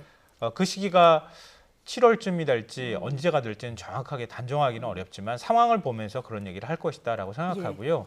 아마 11월에 국민의힘 이 대선 후보가 결정이 되잖아요. 예. 그러니까 그 사이에 뭔가의 윤 전 총장의 몸집이나 이런 것들을 불리는 작업을 해야 될 거고 만약에 제3지대라고 하면은 제3지대의 존재감을 보여야 할 필요가 있기 때문에 앞으로 꼽아본다고 하면 한 두세 달 사이에 확연하게 어떤 움직임을 보일 가능성이 있다고 생각합니다. 두세 달 사이에. 등판한다면 언제 등판할 거로 예상하십니까? 그러니까 많은 전문가들 또 일반 예. 국민들이 워낙은 이제 재보선 지난번 네. 재보선 끝나고 나면 5월쯤 정치 네. 활동 시작하지 않을까 이렇게 예상을 했는데 그때를 그냥 넘겼어요. 그런 바람에 사실은 한동안 지지율이 살짝 좀 빠졌었죠. 그런 와중에 이제 5.18 메시지가 나오면서 다시 지지율이 또 상승세를 좀 탄 그런 과정들이 좀 있었던 건데요. 그러니까 뭐 지금 대략의 이제 전문가들의 판단은 뭐냐면 윤석열 전 총장이 지금 국민의힘 지도부가 어떤 지도부가 들어서느냐를 지금 관망하고 있는 거 아니냐. 이제 그야말로 이제 좀 약간 과거 좀 지향적인 그런 네. 지도부가 설지 아니면 미래지향적인 지도부가 설지를 지금 보고 있다라는 거죠. 그래서 그에 따라서 본인이 뭐 예를 들어 국민의힘하고 힘을 합칠 것인지 말 것인지 또 입당을 할 건지 말 건지 그런 부분까지도 결정하기 위해서 좀 기다리는 거 아니냐 이렇게 지금 이제 대체로 전망을 하고 있는데 그런 관점에서 보자면 이제 일단 국민의힘 전당대회 끝나고 난 직후 예. 정도가 이제 예상이 되는 이제 지점이고요. 만약에 그때도 정치 활동을 시작하지 않는다 그러면 그러니까 뭐 그 4월 재보선 이후에 그랬듯이 다시 지지율이 조금 이제 하락하는 기대감이 빠지면서 그런 상황으로 갈 수도 있다 이렇게 생각합니다. 예. 자, 어제 민주당 송영길 대표가 윤석열의 수많은 사건에 대해서 파일들을 차곡차곡 모으고 있다. 자, 이 얘기를 언급해서 좀 논란이 있었는데요. 정진석 의원은 여기에 대해서 이제 권모술수의 냄새가 난다 이런 얘기를 하기도 했습니다. 자, 여당 그 민주당에서도 윤석열 검증이 이제 본격적으로 시작된다 이렇게 봐야 될까요? 몸을 풀어야 본격적으로 검증을 몸을 하죠. 아직 안 풀었. 예. 예. 본격적으로 행동으로 뭔가 움직일 때쯤 그때쯤이 되리라고 생각이 됩니다. 윤 전 총장의 지지율은 이 정도면은 굉장히 견고하게 유지되고 있다. 네. 그러니까 사실은 더 빠져야지 맞거든요. 왜냐하면 대선 출마 선언도 한 것도 아니고 정치하겠다고 뭐 자기 입으로 분명하게 선언한 것도 아니잖아요. 그럼에도 불구하고 이 정도 유지하고 있다고 하는 것은 민주당 입장에서 상당히 위협적인 존재다. 그럼 뭐 부인케 어렵다고 생각하고요. 뭐 어차피 선거라고 하는 과정은 상대 후보를 검증하는 시간이기 때문에 역으로 윤 전 총장도 지금 그 검증을 대비하고 있는지도 모르겠다는 생각 들어요. 그러니까 가족 문제, 가족과 관련한 여러 가지 의혹들 이런 거 다 정리해야 되지 않겠어요? 대선 예. 출마하려면은. 그러니까 그런 작업들을 저는 하나씩 하고 있을 거라고 지금 생각돼요. 그럼 역으로 또 민주당 입장에서는 대선 출마 선언하고 본격적으로 움직일 경우에 하나씩 검증하는 작업을 해나가겠다 이렇게 단단히 벼르고 있는 작업은 뭐 너무나 당연한 반응이라고 생각하는데 다만 그걸 지금 우리가 이렇게 무기 쌓아놓듯 하고 있다 네. 이렇게 공개적으로 얘기할 만한 성격인가 그 부분에서는 적절하지 못했다고 생각하고요. 예. 그 다음에 야권의 반응도 너무 과해요. 제가 볼 땐. 그걸 너무 당연한 건데 그걸 얘기했다고 해서 겉멋을 쓰다 뭐 이렇게 얘기하는 것은 야권에서는 안 그러겠습니까? 야권에서도 제가 볼 때 유력 대권주자들 나오기만 해봐라 이렇게 기다리면서 여러 파일들 정리하고 있는 작업 안 하겠습니까? 네. 그러니까 뻔히 알면서 부정적인 얘기를 하면서 윤 전 총장을 자꾸 감싸게 하는 것도 그것도 과잉 반응 중에 하나다라고 생각합니다. 네. 아직 뭐 공식 출마 선언도 없었는데 파일 정리하고 있다 이런 얘기는 좀 넘어간 발언이다. 이렇게 분석을 해주셨는데 자, 여권 대선 주자 확정은 이제 세 보니까 한 3개월여 남았습니다. 굉장히 빨리 이제 진행이 되는데 오늘 더불어민주당의 이광재 의원이 조금 전에 대선 출마를 공식 또 선언했습니다. 이 얘기 잠깐 듣고 오시죠. 대한민국의 주인인 국민의 삶이 불안합니다. 10대는 대학 입시로, 20대는 취업 문제로, 30대는 내 집 마련으로, 40대는 구조조정의 불안으로, 50대는 퇴출 공포에 시달리고 있습니다. 60대 이상은 노후, 가난과 건강 문제로 불안을 삶을 이어가고 있습니다. 전문가들은 이 불안의 원인을 일자리와 불평등에서 찾습니다. 일자리 문제는 시장이 주도해야 합니다. 그리고 국가가 지원하는 방식이 되어야 합니다. 불평등 문제를 완화시키는 최선의 방법은 복지입니다. 성장과 강한 복지의 선순환 구조가 중요합니다. 네, 이광재 의원 하면은 대표적인 친노 핵심 인사 이렇게 불리는데 지금 대권 구도에서 여론 흐름상 보면은 이재명 지사 쪽으로 쏠려 있긴 한데 이 원조 친노 이광재 지사가 이제 등판을 했습니다. 어느 정도 영향력이 있을까요? 글쎄요, 뭐 정치를 지금 이제 대선 후보가 되겠다고 나오는 사람을 너무 박하게 평가하는 것은 좀 맞지는 않은 것 같은데요. 네. 그러니까 당내에 그만큼 영향력을 갖고 있는 것처럼 보이지는 않아요. 그러니까 과거에 노무현 전 대통령의 최측근으로 핵심으로 있었던 시절과 지금은 많이 달라졌다. 뭐 이른바 친노 인사들 한테서도 사실은 일종의 지지를 받기가 쉽지 않은 상황이고, 그리고 또 상당수 친문이라고 또 불리는 그 인사들 사이에서도 그만큼 영향력을 유지하고 있지는 못하다 이렇게 생각이 되고요. 뭐 이광재 의원 입장에서는 2002년 노무현의 기적을 다시 한번 만들어 보겠다 이렇게 생각할 수 있을지 모르겠지만 현실은 그렇게 묵묵지는 않다. 예. 그러니까 일단 국민들한테 인지도를 끌어올리고 지지율을 높여가는 작업을 해야 될 텐데 과연 그만큼 지지율이 나올 수 있을 것인지 현재로서는 뭐 저는 반신반의하는 상황입니다. 예. 이 3개월여 남은 시간 동안에 판도가 좀 변할 가능성 혹은 또 변수 어떤 것들이 있을까요? 그러니까 민주당은 생각보다는 굉장히 역동적으로 움직입니다. 선거를 예. 앞두고는. 과거에도 그랬던 전례가 있고. 그래서 사실은 굉장히 두고 봐야 된다. 두고 봐야 지금 한다. 이제 핵심은 뭐냐면 그 이른바 친노 친문계 제3후보가 누가 될 거냐 이 부분 아니겠어요. 그래서 그 자리를 노리는 사람들이 굉장히 많은 건데 뭐 김경수 지사 얘기도 계속 이제 거론이 됐었는데 김 지사가 뭐 재판 문제로서 현실적으로 나오기가 어려워지니까 지금 최근 들어서 그 자리를 노리는 자들이 굉장히 많이 늘어난 거죠. 이광재 의원도 이제 그 중에 한 명인 겁니다. 그래서 이제 출사표를 던졌는데 결국은 이제 친노 친문이 낙점을 하느냐 마느냐에 달린 문제겠죠. 근데 지금 딱히 예를 들어서 뭐 친문 핵심 중에서 누군가 할 사람이 없다라고 한다면 그래도 본인들하고 좀 결이 좀 가까운 그런 사람 인물을 이제 택할 수밖에 없을 것이다. 그래서 아마 이광재 의원도 그 부분을 계산을 하고 제가 보기엔 이제 출전을 하는 것 같은데요. 그런데 좀 객관적으로 좀 말씀드리면 지금 우리 대선 주자들이 굉장히 지금 여러 명이 거명이 되고 있습니다만 네. 제가 보기에 정책적으로 이렇게 잘 준비된 후보들이 그렇게 많지가 않아요. 뭐 예를 들어서 뭐 이재명 지사 같은 경우 뭐 그나마 기본 시리즈 이런 걸 통해서 정책적으로 이제 준비된 모습들을 좀 보여주고 있고, 그런데 다른 대선 주자들 같은 경우에 보면 그런 부분들이 좀 준비가 좀 완비가 안 돼 있다라는 네. 느낌을 지금 많이 뭐 받는데 준비하고 있는 상황 아닐까요? 근데 지금 예. 사실은 좀 늦죠. 이미 준비가 됐어야 되는 거죠. 그런데 이광재 의원 같은 경우에는 그 부분에 관한 하는 네. 비교적 준비가 좀 잘 돼 있는 경우에 해당한다. 아, 오늘 굉장히 그러니까, 첫째, 둘째, 셋째, 넷째 하면서 굉장히 체계적으로 얘기를 하더라고요. 네, 그러니까 예. 여시제 원장하면서 이제 예. 나름 이제 큰 꿈을 가지고 준비를 계속 해온 거죠. 자, 그런데 이제 이번이 과연 본인에게 기회가 될지는 잘 모르겠어요. 그런데 아마 본인도 그 생각할 겁니다. 이번에 기회를 잡지 못하더라도 차차기는 내가 한번 본격적으로 제대로 해볼 수 있다. 그래서 제가 보기에는 좀 그런 그 포석까지 노리고 이번에 나온 게 아닌가 이렇게 생각합니다. 예. 자, 국민의힘으로 가보겠습니다. 국민의힘에서는 당권 레이스가 한창인데 확실히 흥행에는 좀 이번에 성공하고 있는 것 같습니다. 그 중심에는 이준석 돌풍이 있는데요. 신구 대결의 새로운 구도가 펼쳐지나 했는데 그런데 중진그룹에서 고질적인 또 개파 논란을 끄집어내면서 또 다른 공방이 벌어지고 있습니다. 당권 주자들 발언 모아봤습니다. 개파 같은 것 자체를 제가 뭐 비난하는 것이 아니라 이제 그 개파는 어느 특정 대통령 후보를 지금 밀고 있잖아요. 네.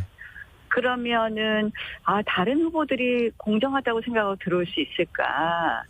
저는 이제 그 걱정을 말씀을 드린 거죠. 결국은 예. 당대표가 야권 통합 당대표가 돼야 될 텐데 잘못해서 야권 분열의 당대표가 되면 어떤가? 안 된다. 어떻게 해야 할까? 예. 하는 그런 걱정을 말씀을 드린 겁니다. 정작 이준석은 지금 여의도에 사무실도 마련하지 않고 돌아다니면서 뚜벅이 유세를 하고 있는데 여의도에 큰 사무실 차려놓고 조직 선거를 하려고 하시는 분들이 오히려 그런 얘기 하시니까 황당하고요. 저는 뭐 나경원 대표와 뭐 과거 이제 친박 세력이라고 하는 분들, 저는 상당히 겹친 점 많은 지금 선거를 치르고 있다고 들었는데 그런 주장을 왜 하신지 모르겠습니다.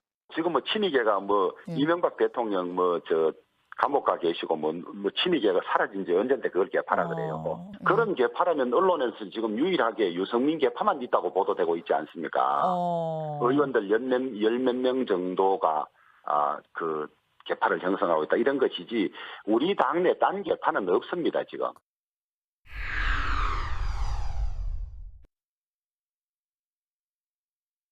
지금 국민의힘의 유승민 개파만 남은 건가요? 어쨌든 이 개파 문제 나경원 전 의원이 처음에 이제 시작을 하긴 했는데요. 지금 계속 이 개파 논쟁이 이어지고 있는 이런 상황입니다. 오늘 뭐 김은혜 의원 여기에 대해서 좀 비판도 나왔고 하태경 국민의힘 의원 같은 경우는 나는 오늘부터 이준석계다. 이거 좀 꼬집은 말인데 축제 무드로 잘 나가던 전당대회에 난데없이 고춧가루 뿌렸다 이런 얘기 했거든요. 어떻게 보십니까? 그래서 저는 굉장히 기대했습니다. 예. 국민의힘에서 뭐 완전하게 변화를 이뤄내지 못한다 하더라도 한국 정치에 있어서 세대 교체의 한 분기점이 될 수 있겠다. 그러니까 지금은 아니더라도 다음번 총선까지 가게 되면 이른바 86 그룹들이 뒤로 퇴조하는 현상들이 뚜렷하게 나타날 가능성도 있겠다 이런 생각을 했거든요. 근데 그걸 이제 국민의힘이 시작한다고 하는 건 상당히 큰 의미가 있고요. 뭐 이준석 전 최고위원이 이번에 당대표가 안 돼도 사실은 그런 움직임을 불을 지폈기 때문에 상당히 의미가 있다고 그렇게 보는 거거든요. 일종의 국민들은 지켜보면서 굉장히 재미있고 흥미롭고 뭔가 다른 변화들을 꿈꾸는 이런 모습들을 좋게 바라보고 있는데 중진들은 뭐 이른바 그 권리당원이라고 하는 당원들 영남 바라보면서 자꾸 개파 얘기 꺼내고 이렇게 하는 모습을 어떻게 지켜볼까. 그러니까 도로 그냥 원래 그 당 색깔로 다시 덧칠하고 있는 것처럼 보이지 않을까 그런 생각이 들어요. 그래서 평가가 굉장히 안 좋게 저는 나올 거라고 생각합니다. 예, 어떻게 보십니까? 이종훈 평론가께서는. 유승민계가 몇 명이나 되나요? 제가 보기에는 뭐 계속 지켜봤기 때문에 여전히 국민의힘은 구친박계의 영향력이 가장 크다. 그 다음이 구친이계. 굳이 개파로 나누자면. 그런 거고 뭐 개파 없다 그랬는데 여전히 자기네들끼리 모여서 쑥덕쑥덕 대고 뭐 하니까 그걸 개파라고 할 수밖에 없는 거죠. 개파색이 과거에 비해서 좀 옅어지긴 했겠으나 여전히 그렇다. 제가 보기에는 최근에 논란이 되기도 했고 한 부분도 이제 그 부분인데 국민의힘이 도로 지금 뭐 새누리당이 되고 있다, 도로 친박당이 되고 있다 그 얘기가 왜 나옵니까? 여전히 그 사람들의 영향력이 강하기 때문에 그런 얘기가 나오는데.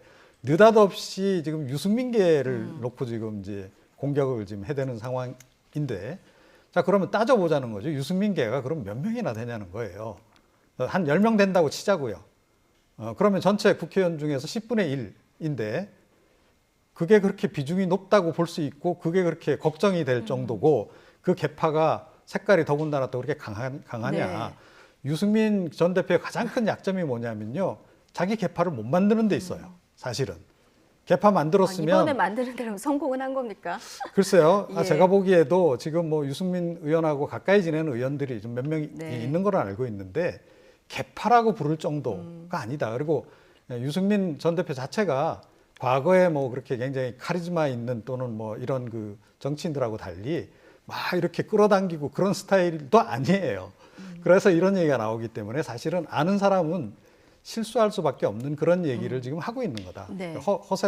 허상을 지금 이제 두드리고 있는 격이고 오히려 나경원 전 의원 같은 경우에는 친박계 지지를 지금 얻고 있는 거 아닙니까? 그리고 주호영 전 원내대표 같은 경우는 지금 사실은 구친이계 지원 받고 있잖아요.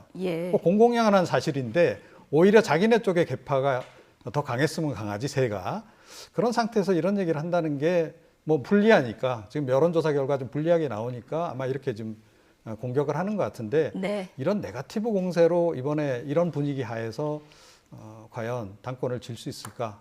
오히려 더 지금 그 본인에게 손해되는 일을 지금 하고 있는 게 아닌가 이렇게 생각합니다. 이런 개파 논쟁 속에서도 바닥이 한번 드러났던 적이 있었거든요. 김기현 원내대표가 당선될 때 그때 황교안 전 대표가 비례대표를 중심으로 해서 전화 돌렸다고 하는 얘기가 뭐 국민의힘 안에 파다하게 돌았었고요. 그게 이제 친박계 그늘이었다 이렇게 얘기를 했는데 이번에 국민통합연대가 친이계 쪽 중심으로 만들어져 있는데 거기에서 주호영 대표 만들어야 된다 이렇게 얘기했다는 거 아닙니까? 그러니까 아직도 국민의힘은 그 가장 밑바닥으로 내려가면 그 그늘이 굉장히 짙게 드리워져 있는 정당이라는 걸 스스로 자기들을 까발려서 보여주고 있는 과정이다. 이걸 과연 바꿀 수 있겠는가 이런 거에 대해서 국민의힘이 스스로 증명하지 않으면 이번에 또 다른 부정적인 평가를 받을 거라고 생각합니다. 지금 그런데 이런 개파 논쟁 속에서도 여론 흐름으로만 보면은 이준석 바람 계속 되고 있는데 최근 나온 JTBC 조사 보면은 이준석 30.3, 나경원 18.4, 주호영, 김은혜, 김웅 이 순서로 되고 있고요. 그런데 국민의힘 지지층이랑 무당층을 봤을 때는 이 격차가 더 벌어지거든요. 이 현상은 어떻게 봐야 될까요? 그러니까 이제 그런데 그래도 일단 일반 국민이라는 거죠. 그러니까 당원은 아니다. 저 사람들이 이제 그게 이제 이 경선 룰에 담긴 어떻게 보면 함정이라고도 볼 수 있는 거죠.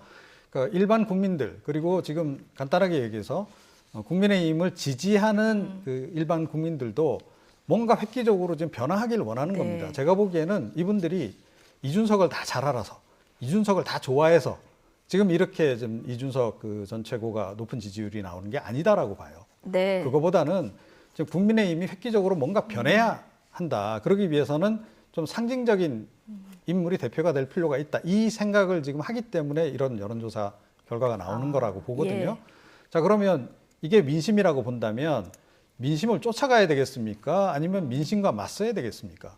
전 당연히 민심을 쫓아가야 된다고 보는데 그런데 지금 실제로 지금 대표 경선 룰을 보게 되면 국민 여론조사는 30%만 반영을 한단 말이에요. 70% 당원 투표. 당원 투표들은 당원 투표 결과는 아까도 말씀드렸듯이 여전히 계파 영향력 하에 있기 때문에 결과적으로 좀 다른 여론조사하고는 다른 결과가 나올 수 있어서 좀 우려가 되는 거죠. 본선으로 갔을 때는 이런 부분이 우려된다 얘기해 주셨는데 어쨌든 특정 사람보다는 바뀌어야 된다는 열망 이런 게 반영된 결과다 이렇게 설명을 해 주셨는데 그런데 최근 이런 일련의 여론 흐름에 당권 주자인 주호영 의원은 의문을 제기하기도 했습니다. 어떤 내용인지 잠시 듣고 오시죠. 조사가 3번밖에 없었는데 이번 우리 당 전당대회를 앞두고는 여론조사가 무려 11번이 있었다 그래요. 너무 과도한 거죠. 그런데 문제는 우리 당 당대표 선거는 우리 책임당원 70%, 일반 여론조사 30%인데 이 지금 발표되는 여론조사는 그냥 전 국민을 상대로 당원의 분포와 관계없이 이 지역별 인구대로 한 측면이 있거든요. 전당대회 결과를 예측하기 어려운데 이것을 너무 과도하게 생산해내고 과도하게 퍼뜨리고 있는 그런 느낌은 없지 않습니다. 그래서 누군가가 정확하지 않을 여론조사를 가지고 너무 많이 생산하고 너무 많이 퍼뜨려서 어떤 의도를 가지고 있는 것이 아닌가 이런 의혹을 가지고 있죠.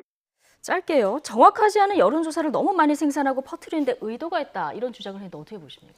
누가 의도를 갖고 있는 주체인지 잘 모르겠어요.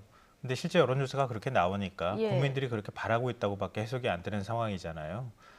저는 이번에 전당대회 끝나고 난 다음에 누가 어떤 중진이 당대표가 된다 하더라도 그건 진거나 다름이 없다. 그러니까 지금 중진 정도가 되면 초조해하지 말고 오히려 품어주고 오히려 이준석 전 최고위원 같은 젊은 신진 그룹들하고 같이 하겠다. 우리 당이 변화를 만들어내겠다. 이렇게 얘기해도 모자라는데 지금 뭔가 잘못됐다. 되게 다급하고 초조한 모습들을 자꾸 보이는데요. 그러니까 그렇게 하고 나면 나중에 당대표 선거에서 이겨도 졌다는 말 나올 수밖에 없는 상황이다라고 생각합니다. 그런가 하면은 지금 통계통으로 알려진 국민의힘 유경준 의원이 이런 지적을 했습니다. 지금 국민의힘의 당원 여론조사 연령별 비중을 보면 40대 이하를 한꺼번에 묶었더라고요. 27.4%, 50대가 30.6%, 그리고 60대 이상이 42%.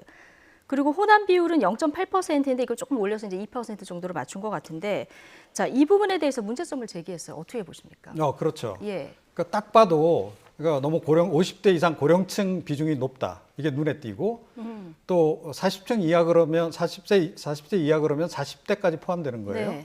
자, 그러면 젊은 층들이 응답을 보통 잘 안 하잖아요. 그러면 젊은 층 배제하고 결국 40대를 그만큼 반영하겠다. 그 얘기밖에 안 되는 거거든요. 그래서 2030 세대의 비중을 나눠서 몇 %씩이라도 넣어야 되는 거 아니냐. 그런 얘기를 지금 이제 하고 있는 거고요. 호남도 비중이 낮죠. 지금 서진 정책 계속 펼치고 있잖아요. 그리고 호남에서 표를 지금 어느 정도라도 많이 좀 득표를 해야 본선에서, 그러니까 대선 본선에서 승리할 가능성이 높은 거 아닙니까?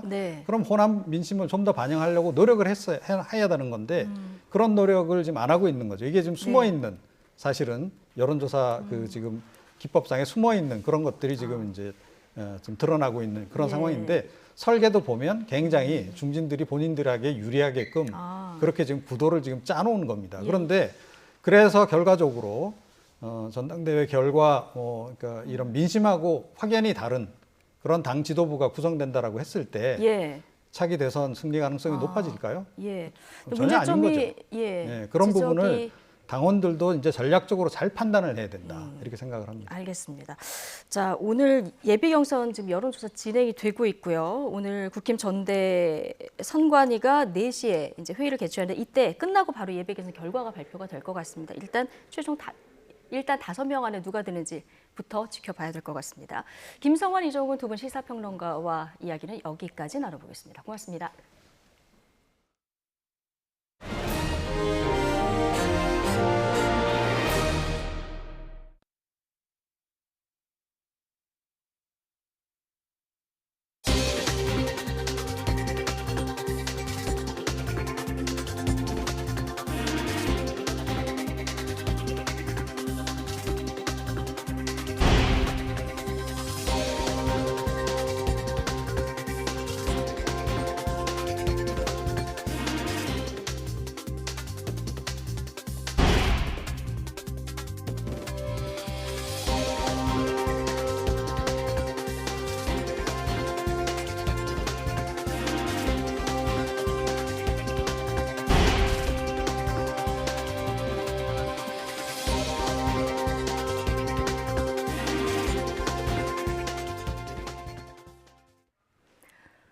코로나19 신규 환자가 다시 600명대로 줄었습니다. 중앙방역대책본부는 오늘 0시 기준 국내 확진자가 629명 늘어 누적 13만 8,311명이라고 밝혔습니다.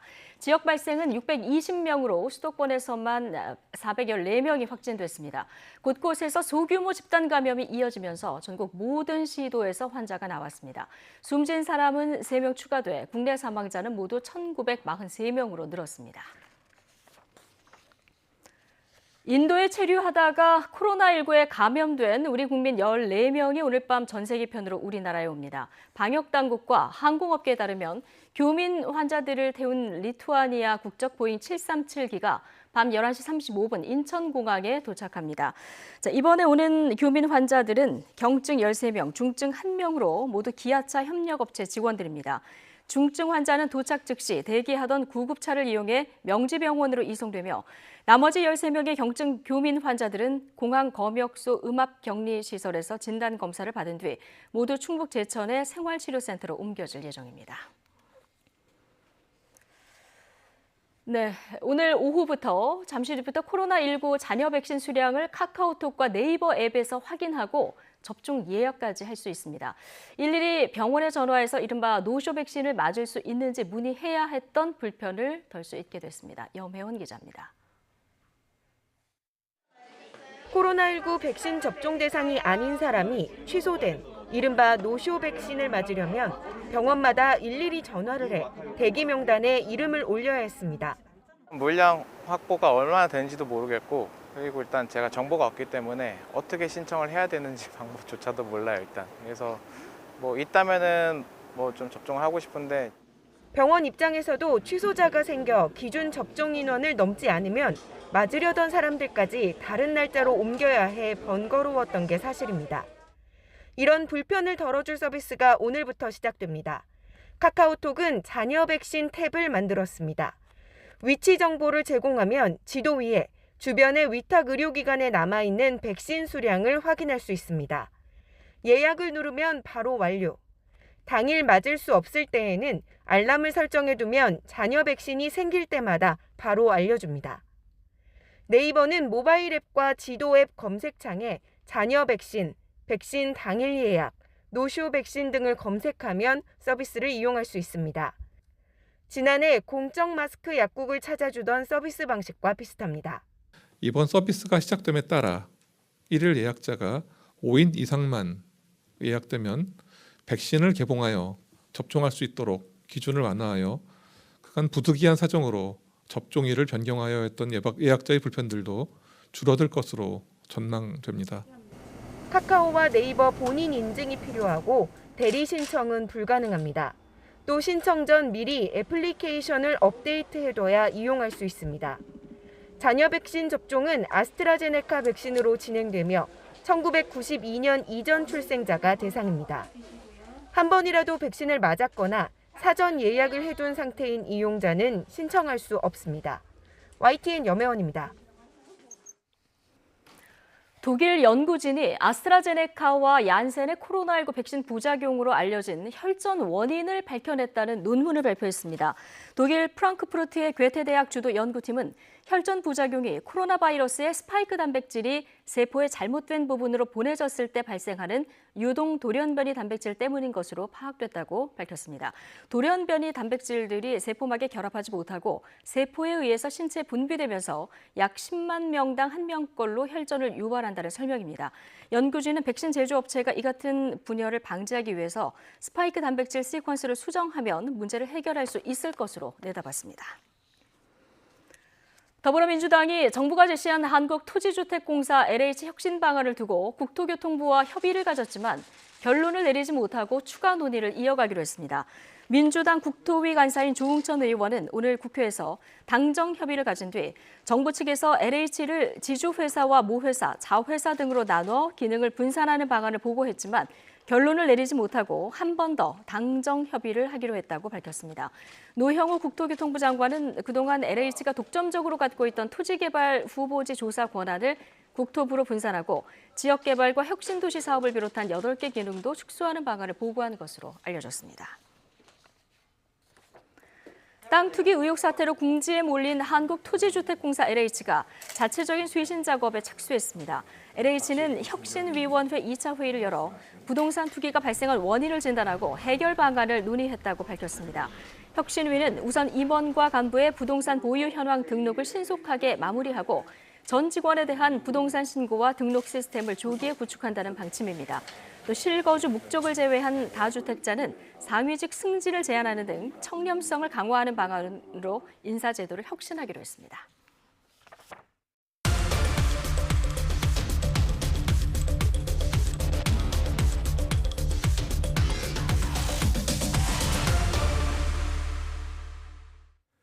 군내 부실급식 논란을 촉발한 육군 51사단, 그 예하부대가 이번에는 식단을 아주 자신 있게 공개했다고 하는데요. 어떤 사연인지 영상으로 보겠습니다.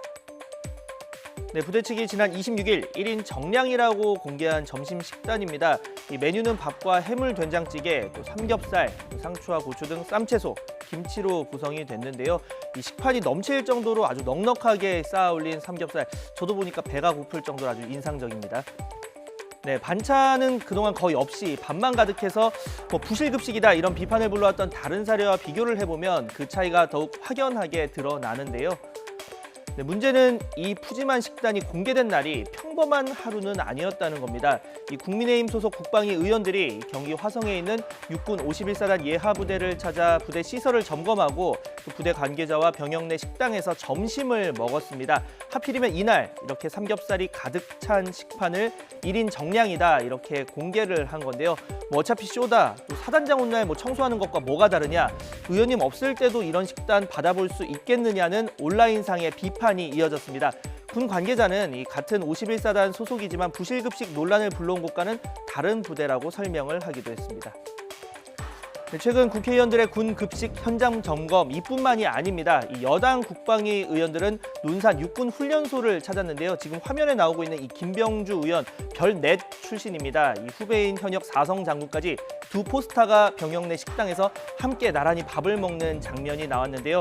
조금 전 이 삼겹살 가득 식판보다는 그래도 그나마 양심적인 평소와 좀 비슷한 식단이 나왔습니다. 네, 점검을 마친 기동민 의원 부대 열악한 상황을 지적하면서 이 SNS에 이 훈련소의 시간은 아직 쌍팔년도였다 이렇게 안타까움을 나타내기도 했습니다. 네, 물론 다 이런 건 아닙니다. 호평을 받는 부대 급식도 있는데요. 이 비빔밥에 닭다리 2개까지 모자람 없는 알찬 식단입니다. 해병대 연평부대 우도경비대가 격리장병에 제공한 도시락인데요. 반찬의 종류와 양부터 음료 같은 후식까지 그야말로 신경을 쓴 티가 납니다. 자, 여기에 이제 해군 장병의 급식도 좀 보자면 지금 보시는 것처럼 충실한 구성으로 많은 찬사를 받기도 했습니다. 이 같은 급식의 수준 차이, 별도 중식비 여부도 있겠지만 전문 조리 인력 유무를 언급하는 목소리가 큰 상황입니다. 해군은 조리 전문 부사관이 있고 반면 육군은 대부분 조리 전공자가 아니라 그냥 일반 취사병 한 명이 평균 75인분의 삼시 세끼를 그것도 주말까지 책임집니다. 전군의 조리 전문 부사관을 둘 수 없다면 민간 조리원을 보충하자는 현실적인 대안도 나오는데 이 경우에는 재정 지원 뒷받침이 꼭 필요하다는 지적도 나오고 있습니다.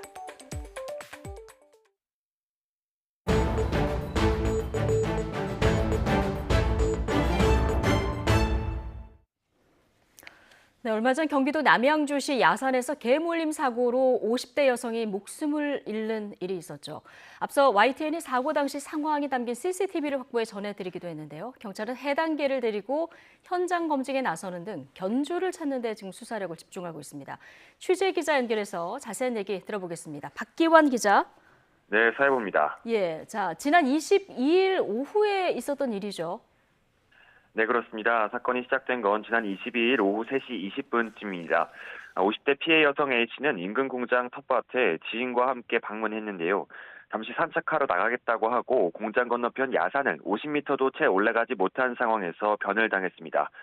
몸 길이 150cm에 25kg이 넘는 성인 덩치만한 큰 개가 덮친 겁니다. 3분 동안 개를 떼어내기 위해 사투를 벌이는 모습이 그대로 CCTV에 담겼는데요. 개가 자리를 떠나자 힘겹게 도움을 구하러 공장 쪽으로 내려왔고 직원의 신고로 병원으로 옮겨졌지만 결국 숨을 거뒀습니다. 해당 개는 이후 포할댁 유기견 보호소로 보내졌고요. 안락사할 예정이었지만 수사가 진행될 때까지는 일단 유예됐습니다. 예, 박규환 기자가 유족들 직접 만나봤는데 어떤 얘기들 하십니까? 네, 모두 쉽사리 슬픔을 거두기 어려운 모습이었습니다. 어머니이자 형제가 황망히 세상을 떠날 수밖에 없었던 이유를 밝혀달라며 호소하기도 했습니다. 특히 CCTV 영상에 대해서도 가슴이 아프지만 공개를 통해 견주를 찾는 데 도움이 되기를 바란다고 말했습니다. 또 개물림 사고가 계속 반복되고 있는 만큼 제도 개선 등을 통해 같은 피해자가 없도록 해달라고 당부하기도 했습니다. 네, 경찰은 계속 견주를 찾고 있는데요. 아직 진척은 없는 상황이죠. 네, 그렇습니다. 경찰은 사고 직후부터 오늘까지 견주를 찾는 데 수사력을 집중하고 있습니다. 우선 인근 주민들을 상대로 해당 개를 본 적이 있는지, 그렇다면 언제부터 이 지역에 있던 것인지 등을 탐문하고 인근 지역 CCTV도 확보해 확인하고 있습니다. 적어도 지난 3월쯤부터는 인근 지역에서 이 개가 배회하는 것을 봤다는 목격담도 확보한 상황입니다. 하지만 견주가 누구인지 이 개가 어디서 왔는지는 여전히 확인되지 않고 있는데요. 상황이 이렇다 보니 경찰은 어제 개를 데리고 사고 현장에 나와 현장 검증에 나서기도 했습니다. 전문가까지 동원돼 개가 어디로 향하는지, 누구와 유착관계를 가지고 있는지를 확인한 겁니다. 네, 개와 사람의 대질이 있었다는 얘기도 나왔는데 이건 어떤 내용입니까? 네, 견주를 찾는 이례적인 수사가 이루어지다 보니 새로운 수사 기법이 도입된 건데요. 우선 상황부터 설명드리자면 사고가 일어난 현장 바로 인근에 불법 개 사육장이 있습니다. 사고 직후 개가 포획된 곳도 여기라서 견주가 아닌지 먼저 의심을 받았습니다. 하지만 사육장 주인은 자신이 키우던 개들과 견종이 다르다며 견주가 아니라고 주장했습니다. 들개들이 사육장으로 찾아와서 사료를 뺏어먹었을 뿐이라는 건데요. 저희 취재진이 현장에 갔을 때도 사육장에 목줄이 없는 개가 눈에 띄었는데 들개인지는 확인하기 어려웠습니다. 경찰도 이 부분을 확인하기 위해서 사육장 주인과 개를 만나게 한 뒤 개가 주인으로 따르는지 등을 확인해 본 겁니다. 구체적인 결과는 전문가의 분석 보고서를 기다려봐야 할 것으로 보입니다. 자, 이런 가운데 이 개에 대해서 안락사를 시키지 말아달라 이런 요청도 잇따르고 있다고요? 네, 그렇습니다. 피해 여성을 물어 숨지게 한 개를 안락사시키지 말라는 민원이 남양주시청에 잇따르는 것으로 확인됐습니다. 사고가 일어난 개를 풀어놓거나 내버린 견주의 책임일 뿐이고 개에게는 죄가 없다는 겁니다. 담당자는 아예 본인이 키우겠다는 민원 전화가 사건이 있던 지난 22일부터 계속 들어오고 있다고 밝혔습니다. 시청은 문제를 일으킨 개를 안락사시킬 계획에는 변동이 없다면서도 개 주인을 찾고 수사가 끝날 때까지 기다려달라는 경찰의 요청에 따라 결과를 기다리고 있다고 설명했습니다. 무엇보다 이 개와 견주에 대한 제보가 절실한데요. 경찰도 이 개나 견주를 아는 사람의 제보를 기다리고 있다며 남양주 북부경찰서로 연락해달라고 요청했습니다. 지금까지 사회부에서 전해드렸습니다. 4년 전 남대서양에서 침몰 사고로 22명이 실종된 화물선 스텔라 데이지호의 선사 회장에게 2심 법원이 이례적으로 실형을 선고했습니다. 세월호 참사를 계기로 강화된 선박안전법을 위반해서 실형이 선고된 첫 사례입니다. 차상은 기자입니다. 스텔라 데이지호는 지난 2017년 3월 남대서양에서 침몰해 한국인 선원 8명 등 22명이 실종됐습니다. 이 사고로 기소된 선사 폴라리스 쇼핑의 김환중 회장은 지난해 1심에서 징역형의 집행유예를 선고받았습니다. 하지만 1심 재판부는 1심 판결 일부를 파기하고 김 회장에게 징역 6개월, 실형을 선고했습니다. 재판부는 대표이사로서 결함 신고를 이행할 책임이 있지만 신고 없이 상당 기간을 운용했다며 양형이 부당하다는 검찰의 주장을 인정했습니다. 배임 수재 혐의까지 추가된 선사 임원에게는 징역 8개월을 선고했는데 두 사람 모두 부산구치소에 코로나19 확진 상황에 따라 법정 구속은 피했습니다. 세월호 참사를 계기로 선박 결함 신고를 의무화하도록 선박안전법이 개정됐는데 이를 어긴 사고 선사 측에 실형이 선고된 건 처음입니다. 실종자 가족들은 사법부의 판단을 환영한다고 밝혔습니다. 한국에서 선박 침몰로 인하여 그 선박의 소유 회사의 대표에게 유죄로 실형을 선고한 첫 번째 날입니다. 오늘 사법부의 판결을 굉장히 환영합니다. 스텔라 데이지호의 결함에 대한 처벌은 진행되고 있지만 침몰 사고 책임을 묻는 기소는 아직 이루어지지 않고 있습니다. 실종된 선원들에 대한 수색 작업도 진전이 없습니다. 이번 판결은 선박 안전관리에 소홀했던 우리 사회에 경종을 울리는 계기가 될 것으로 보입니다. YTN 차상입니다. 대리수술 의혹이 제기된 인천의 한 척추 전문병원에 대해서 경찰이 강제 수사에 착수했습니다. 인천경찰청 광역수사대는 오늘 오전부터 병원 행정부 사무실 등지에서 압수수색을 벌여 수술 일지와 진료 기록, 내부 CCTV 영상 등을 확보하고 있는 것으로 알려졌습니다. 이 병원은 지난 2월 수술실에서 의사가 아닌 행정직원들이 환자의 수술 부위를 절개하거나 봉합하는 등 불법 의료 행위를 한 의혹을 받고 있습니다. 경기 남부경찰청은 수도권 지역 오피스텔에서 외국인 여성들을 동원해 기업형 성매매 업소를 운영한 일당을 붙잡아 이 가운데 6명을 구속했습니다. 이들은 지난해 8월부터 최근까지 경기도 용인과 이천, 군포 등에 있는 오피스텔 9곳에 24시간 콜센터를 차려놓은 뒤 성매매 사이트를 보고 연락해온 남성 13,000여 명에게 성매매를 알선해 5억여 원을 챙긴 혐의를 받습니다. 경찰은 검거된 일당이 역할을 분담하는 등 조직적으로 업소를 운영했다며 성매매 사건 최초로 범죄단체 가중처벌 규정을 적용하고 성매수 남성들에 대한 수사도 이어갈 계획이라고 설명했습니다. 고위공직자 범죄수사처가 검사 1호 사건으로 수사에 착수한 윤중천 씨 면담 보고서 허위 작성 유출 의혹의 당사자 이규원 검사를 첫 소환 뒤 이틀 만에 다시 불러 조사하고 있습니다. 이 검사는 지난 2018년 말부터 이듬해까지 대검 진상조사단 소속으로 일하면서 건설업자 윤중천 씨를 만나 김학의 전 법무부 차관 등과 관련한 허위 면담 보고서를 작성하고 일부 내용을 특정 언론에 유출한 혐의를 받고 있습니다. 이 검사는 앞선 조사에선 보고서 조작이나 유출 등 관련 의혹을 대부분 부인한 것으로 알려졌습니다. 공수처는 이 검사의 진술 내용을 분석한 뒤 3차 소환 여부나 신병 처리 방향을 결정할 방침입니다.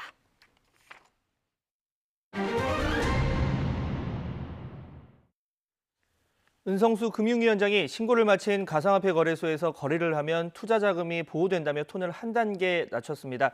이런 가운데 국내 최대 가상화폐 거래소 업비트와 K뱅크의 재계약도 성사될 것으로 보이는데요. 자세한 내용 취재기자 연결해서 들어보겠습니다. 이종수 기자. 네, 경제부입니다. 네, 그동안 투자자를 보호할 수 없다고 말해왔던 은성수 위원장, 신고를 마쳐야 한다는 전제를 달긴 했지만 이용자 보호를 시사했죠. 네, 그렇습니다. 은성수 금융위원장은 어제 기자들에게 신고를 마친 가상화폐 거래소에서 거래가 이루어지면 투자자 자금이 보호될 수 있다고 말을 했습니다. 은 위원장은 해당 법에 따르면 가상화폐 거래소는 9월 25일까지 고객 실명을 확인할 수 있는 계좌 등을 받아 신고해야 하고 신고된 거래소라는 틀 안에 들어오면 자연스럽게 투자 자금이 보호되는 셈이라고 설명을 했습니다. 은 위원장은 앞서 지난달 22일에는 국회 정무위원회에 출석해서 가상자산에 투자한 이들까지 정부에서 다 보호할 수는 없다. 암호화폐는 인정할 수 없는 화폐 등의 발언을 했습니다. 직접 들어보시겠습니다. 가상자산에 들어간 분들까지 우리가 뭐 예를 들어서 그림을 사고 판다는 것까지 우리가 그걸 다 보호해야 될 대상이냐는 부분에서는 좀 생각이 다르고요. 네, 가상화폐 투자자 입장에서는 일단 안도하게 된 소식이죠. 네, 그렇습니다. 은 위원장은 어제 기자들에게 지난번 국회에서 말씀드렸던 것은 투자자들 자신이 거래하는 업소가 아닌 어떤 상태인가를 알고 조금 더 안전한 곳으로 옮겨달라고 했던 것이라고 해명을 했습니다. 은 위원장은 다만 비트코인 등 가상화폐 가격 변동은 보호 대상이 아니라고 거듭 강조했습니다. 투자자에게 안전한 거래소 이용을 당부하면서도 가상화폐에 대해선 여전히 우려하는 시각을 보여준 것이라 하겠습니다. 네, 그러니까 심한 등락폭으로 인한 손해까지는 정부가 책임져 줄 수 없다. 대신 적어도 사기나 해킹 등 이 범죄 피해로부터는 보호받을 수 있는 안전장치를 언급한 셈인데 다만 신고를 마친 거래소여야 한다는 전제가 있습니다. 어떤 절차와 요건을 갖춰야 합니까? 네, 지난 3월부터 시행되고 있는 특정금융거래정보법, 줄여서 특금법으로 부르는데요. 이 법에 따르면 업비트, 빗썸, 코인원 같은 가상화폐 거래소는 오는 9월 24일까지 금융위원회 산하 금융정보분석원에 신고를 마쳐야 합니다. 신고를 하려면 은행으로부터 고객 실명을 확인할 수 있는 입출금 계좌를 확보하고 ISMS, 그러니까 정보보호 체계 관리를 인증하는 획득하는 일정 요건을 갖춰야 합니다. 가상화폐 거래소에 대한 종합검증 역할을 맡게 된 국내 신용은행들은 실사 과정에서 거래소 임직원 등 관계자의 사기, 횡령 이력 등까지 보고 있습니다. 이와 함께 부정적 사건 발생 여부 등 가상화폐 거래소의 전반적 평판, 외부 해킹 발생 이력 등 시스템 안전성 보완 등도 모두 중요한 평가 기준으로 정했습니다. 네, 이런 가운데 국내 최대 가상화폐 거래소 업비트와 K뱅크 재계약 여부에 관심이 쏠리고 있는데 성사 전망이 밝다는 전망이 나온다고요? 네, 말씀드린 대로 각 거래소는 9월까지 은행으로부터 고객 실명을 확인할 수 있는 입출금 계좌를 받아야 하는데 업비트가 계속해서 K뱅크의 계좌를 확보할 수 있느냐가 국내 코인 시장의 판도에 큰 영향을 미칠 것으로 전문가들은 보고 있습니다. 비대면 계좌 개설 등에서 시너지를 내면서 최근 급격히 덩치를 키워온 국내 최대 가상화폐 거래소인 업비트와 인터넷 전문은행 K뱅크의 재계약 전망이 밝다고 K뱅크 측은 말했습니다. 들어보시죠. 업비트는 사업 규모나 운영 면에서 우수한 역량을 보유하고 있다고 알고 있습니다. 그럼에도 자금 세탁 방지 역량이라든가 새로운 규제 환경 하에서 거래소에 요구되는 여러 사항들을 은행 입장에서 면밀히 검토할 예정입니다. 네, 최근 가상화폐 업계가 각 분야 전문가를 잇따라 영입하고 있습니다. 이번에는 금융감독원 직원이 가상화폐 거래소로 이직을 준비하려고 사직서를 냈다고요?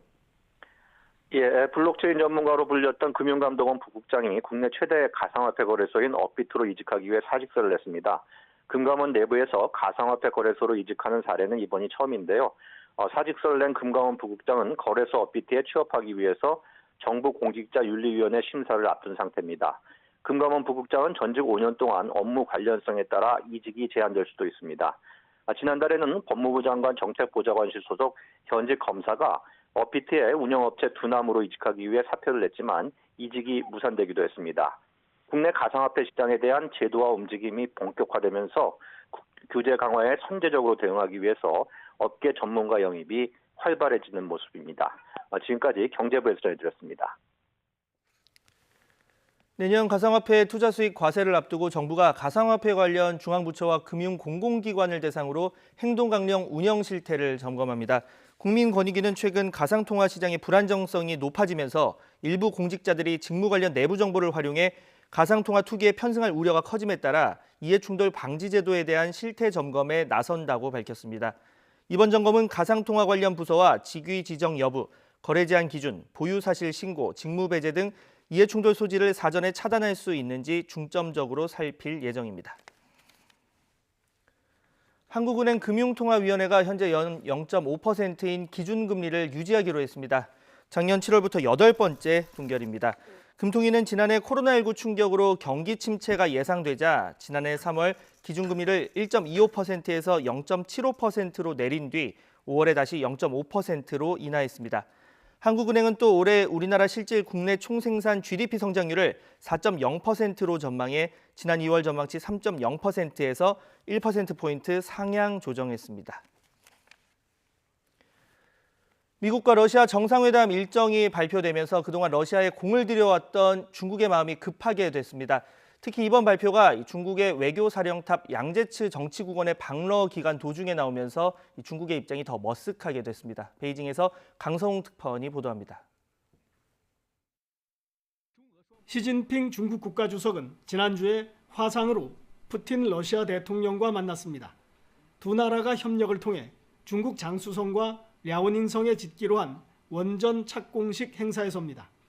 양국 정상이 만족스러운 표정으로 공사 개시를 선언했고 현장의 박수 소리가 회담장으로 전해졌습니다.开工. 启动. 시 주석은 러시아와 원전의 핵심 기술 개발은 물론 디지털 기술과의 융합도 추진하자고 제안했습니다. 푸틴 대통령은 중국과의 관계가 역대 최고 수준이라며 전략적 협력을 확대하자고 화답했습니다. 이번 주에는 중국의 외교사령탑인 양제츠 공산당 정치국원이 러시아를 직접 방문했습니다. 러시아와 전략적 안보 협력 논의가 목적인데 미국의 압박에 공동으로 맞설 방안을 찾자는 겁니다. 中俄新时代全面战略协作伙伴关系百炼成金，坚如磐石. 하지만 양 정치국원의 러시아 방문 도중에 러시아와 미국의 정상회담 일정이 발표됐습니다. 중국과 러시아의 협력에 김을 빼려는 미국의 계산이 작용한 것으로 보입니다. 여기다 푸틴 러시아 대통령은 자국을 방문한 양제츠 정치국원을 직접 만나지 않았습니다. 대신 전화 통화를 하면서 시 주석의 메시지를 전달받고 중러 협력을 발전시키자고 말했습니다. 중국에서는 올해 안에 푸틴 러시아 대통령을 초청해 정상회담을 하자는 주장이 나오고 있습니다. 하지만 미러 정상회담이 먼저 발표된 상황에서 성사 가능성을 예측하기가 쉽지 않은 상황입니다. 베이징에서 YTN 강성웅입니다. 네, 오후에 접어들면서 빗줄기는 잦아들었습니다. 비구름이 동쪽으로 이동하면서 지금 현재 서울의 비는 모두 그쳤고요. 그 밖의 지역에서는 약한 이슬비 정도만 내리고 있는데요. 비는 오후 사이 대부분 그치겠습니다. 하지만 비가 그치더라도 낮 동안 서늘함은 계속되겠습니다. 오늘 서울 낮 기온이 20도 선에 머물 것으로 보여서 얇은 외투는 챙겨 다니시는 게 좋겠습니다. 레이더 화면을 살펴보면 비구름이 동해 북부 해상으로 빠져나가면서 서쪽 지역의 비는 그치기 시작했고요. 경기 북부와 강원, 전북 곳곳으로 산발적인 비가 이어지고 있습니다. 앞으로 내륙에 5mm 안팎의 비가 내린 뒤 차차 개겠습니다. 하지만 내일 또 요란한 비가 내릴 것으로 보여서 우산은 계속해서 잘 챙겨주셔야겠습니다. 오늘 한낮에는 바람이 불며 종일 서늘하겠습니다. 서울 낮 기온은 20도, 대전과 부산 22도, 광주는 23도에 머물겠습니다. 내일 새벽 무렵에는 다시 먹구름이 밀려오며 출근길 서울 등 수도권부터 비가 내리겠는데요. 오늘보다 대기 불안정이 더 심해지면서 많은 곳에서 우박이 떨어지기도 하겠습니다. 이후 주말에는 맑은 하늘이 드러날 전망입니다. 오늘과 내일 낮 동안 초속 15m 이상 강한 바람이 불어들겠습니다. 날아갈 수 있는 시설물은 단단히 고정해 주시기 바랍니다. 지금까지 YTN 최현미입니다. 네, 목요일 뉴스 마치겠습니다. 잠시 뒤 더 뉴스가 이어집니다. 함께해 주신 여러분 감사합니다.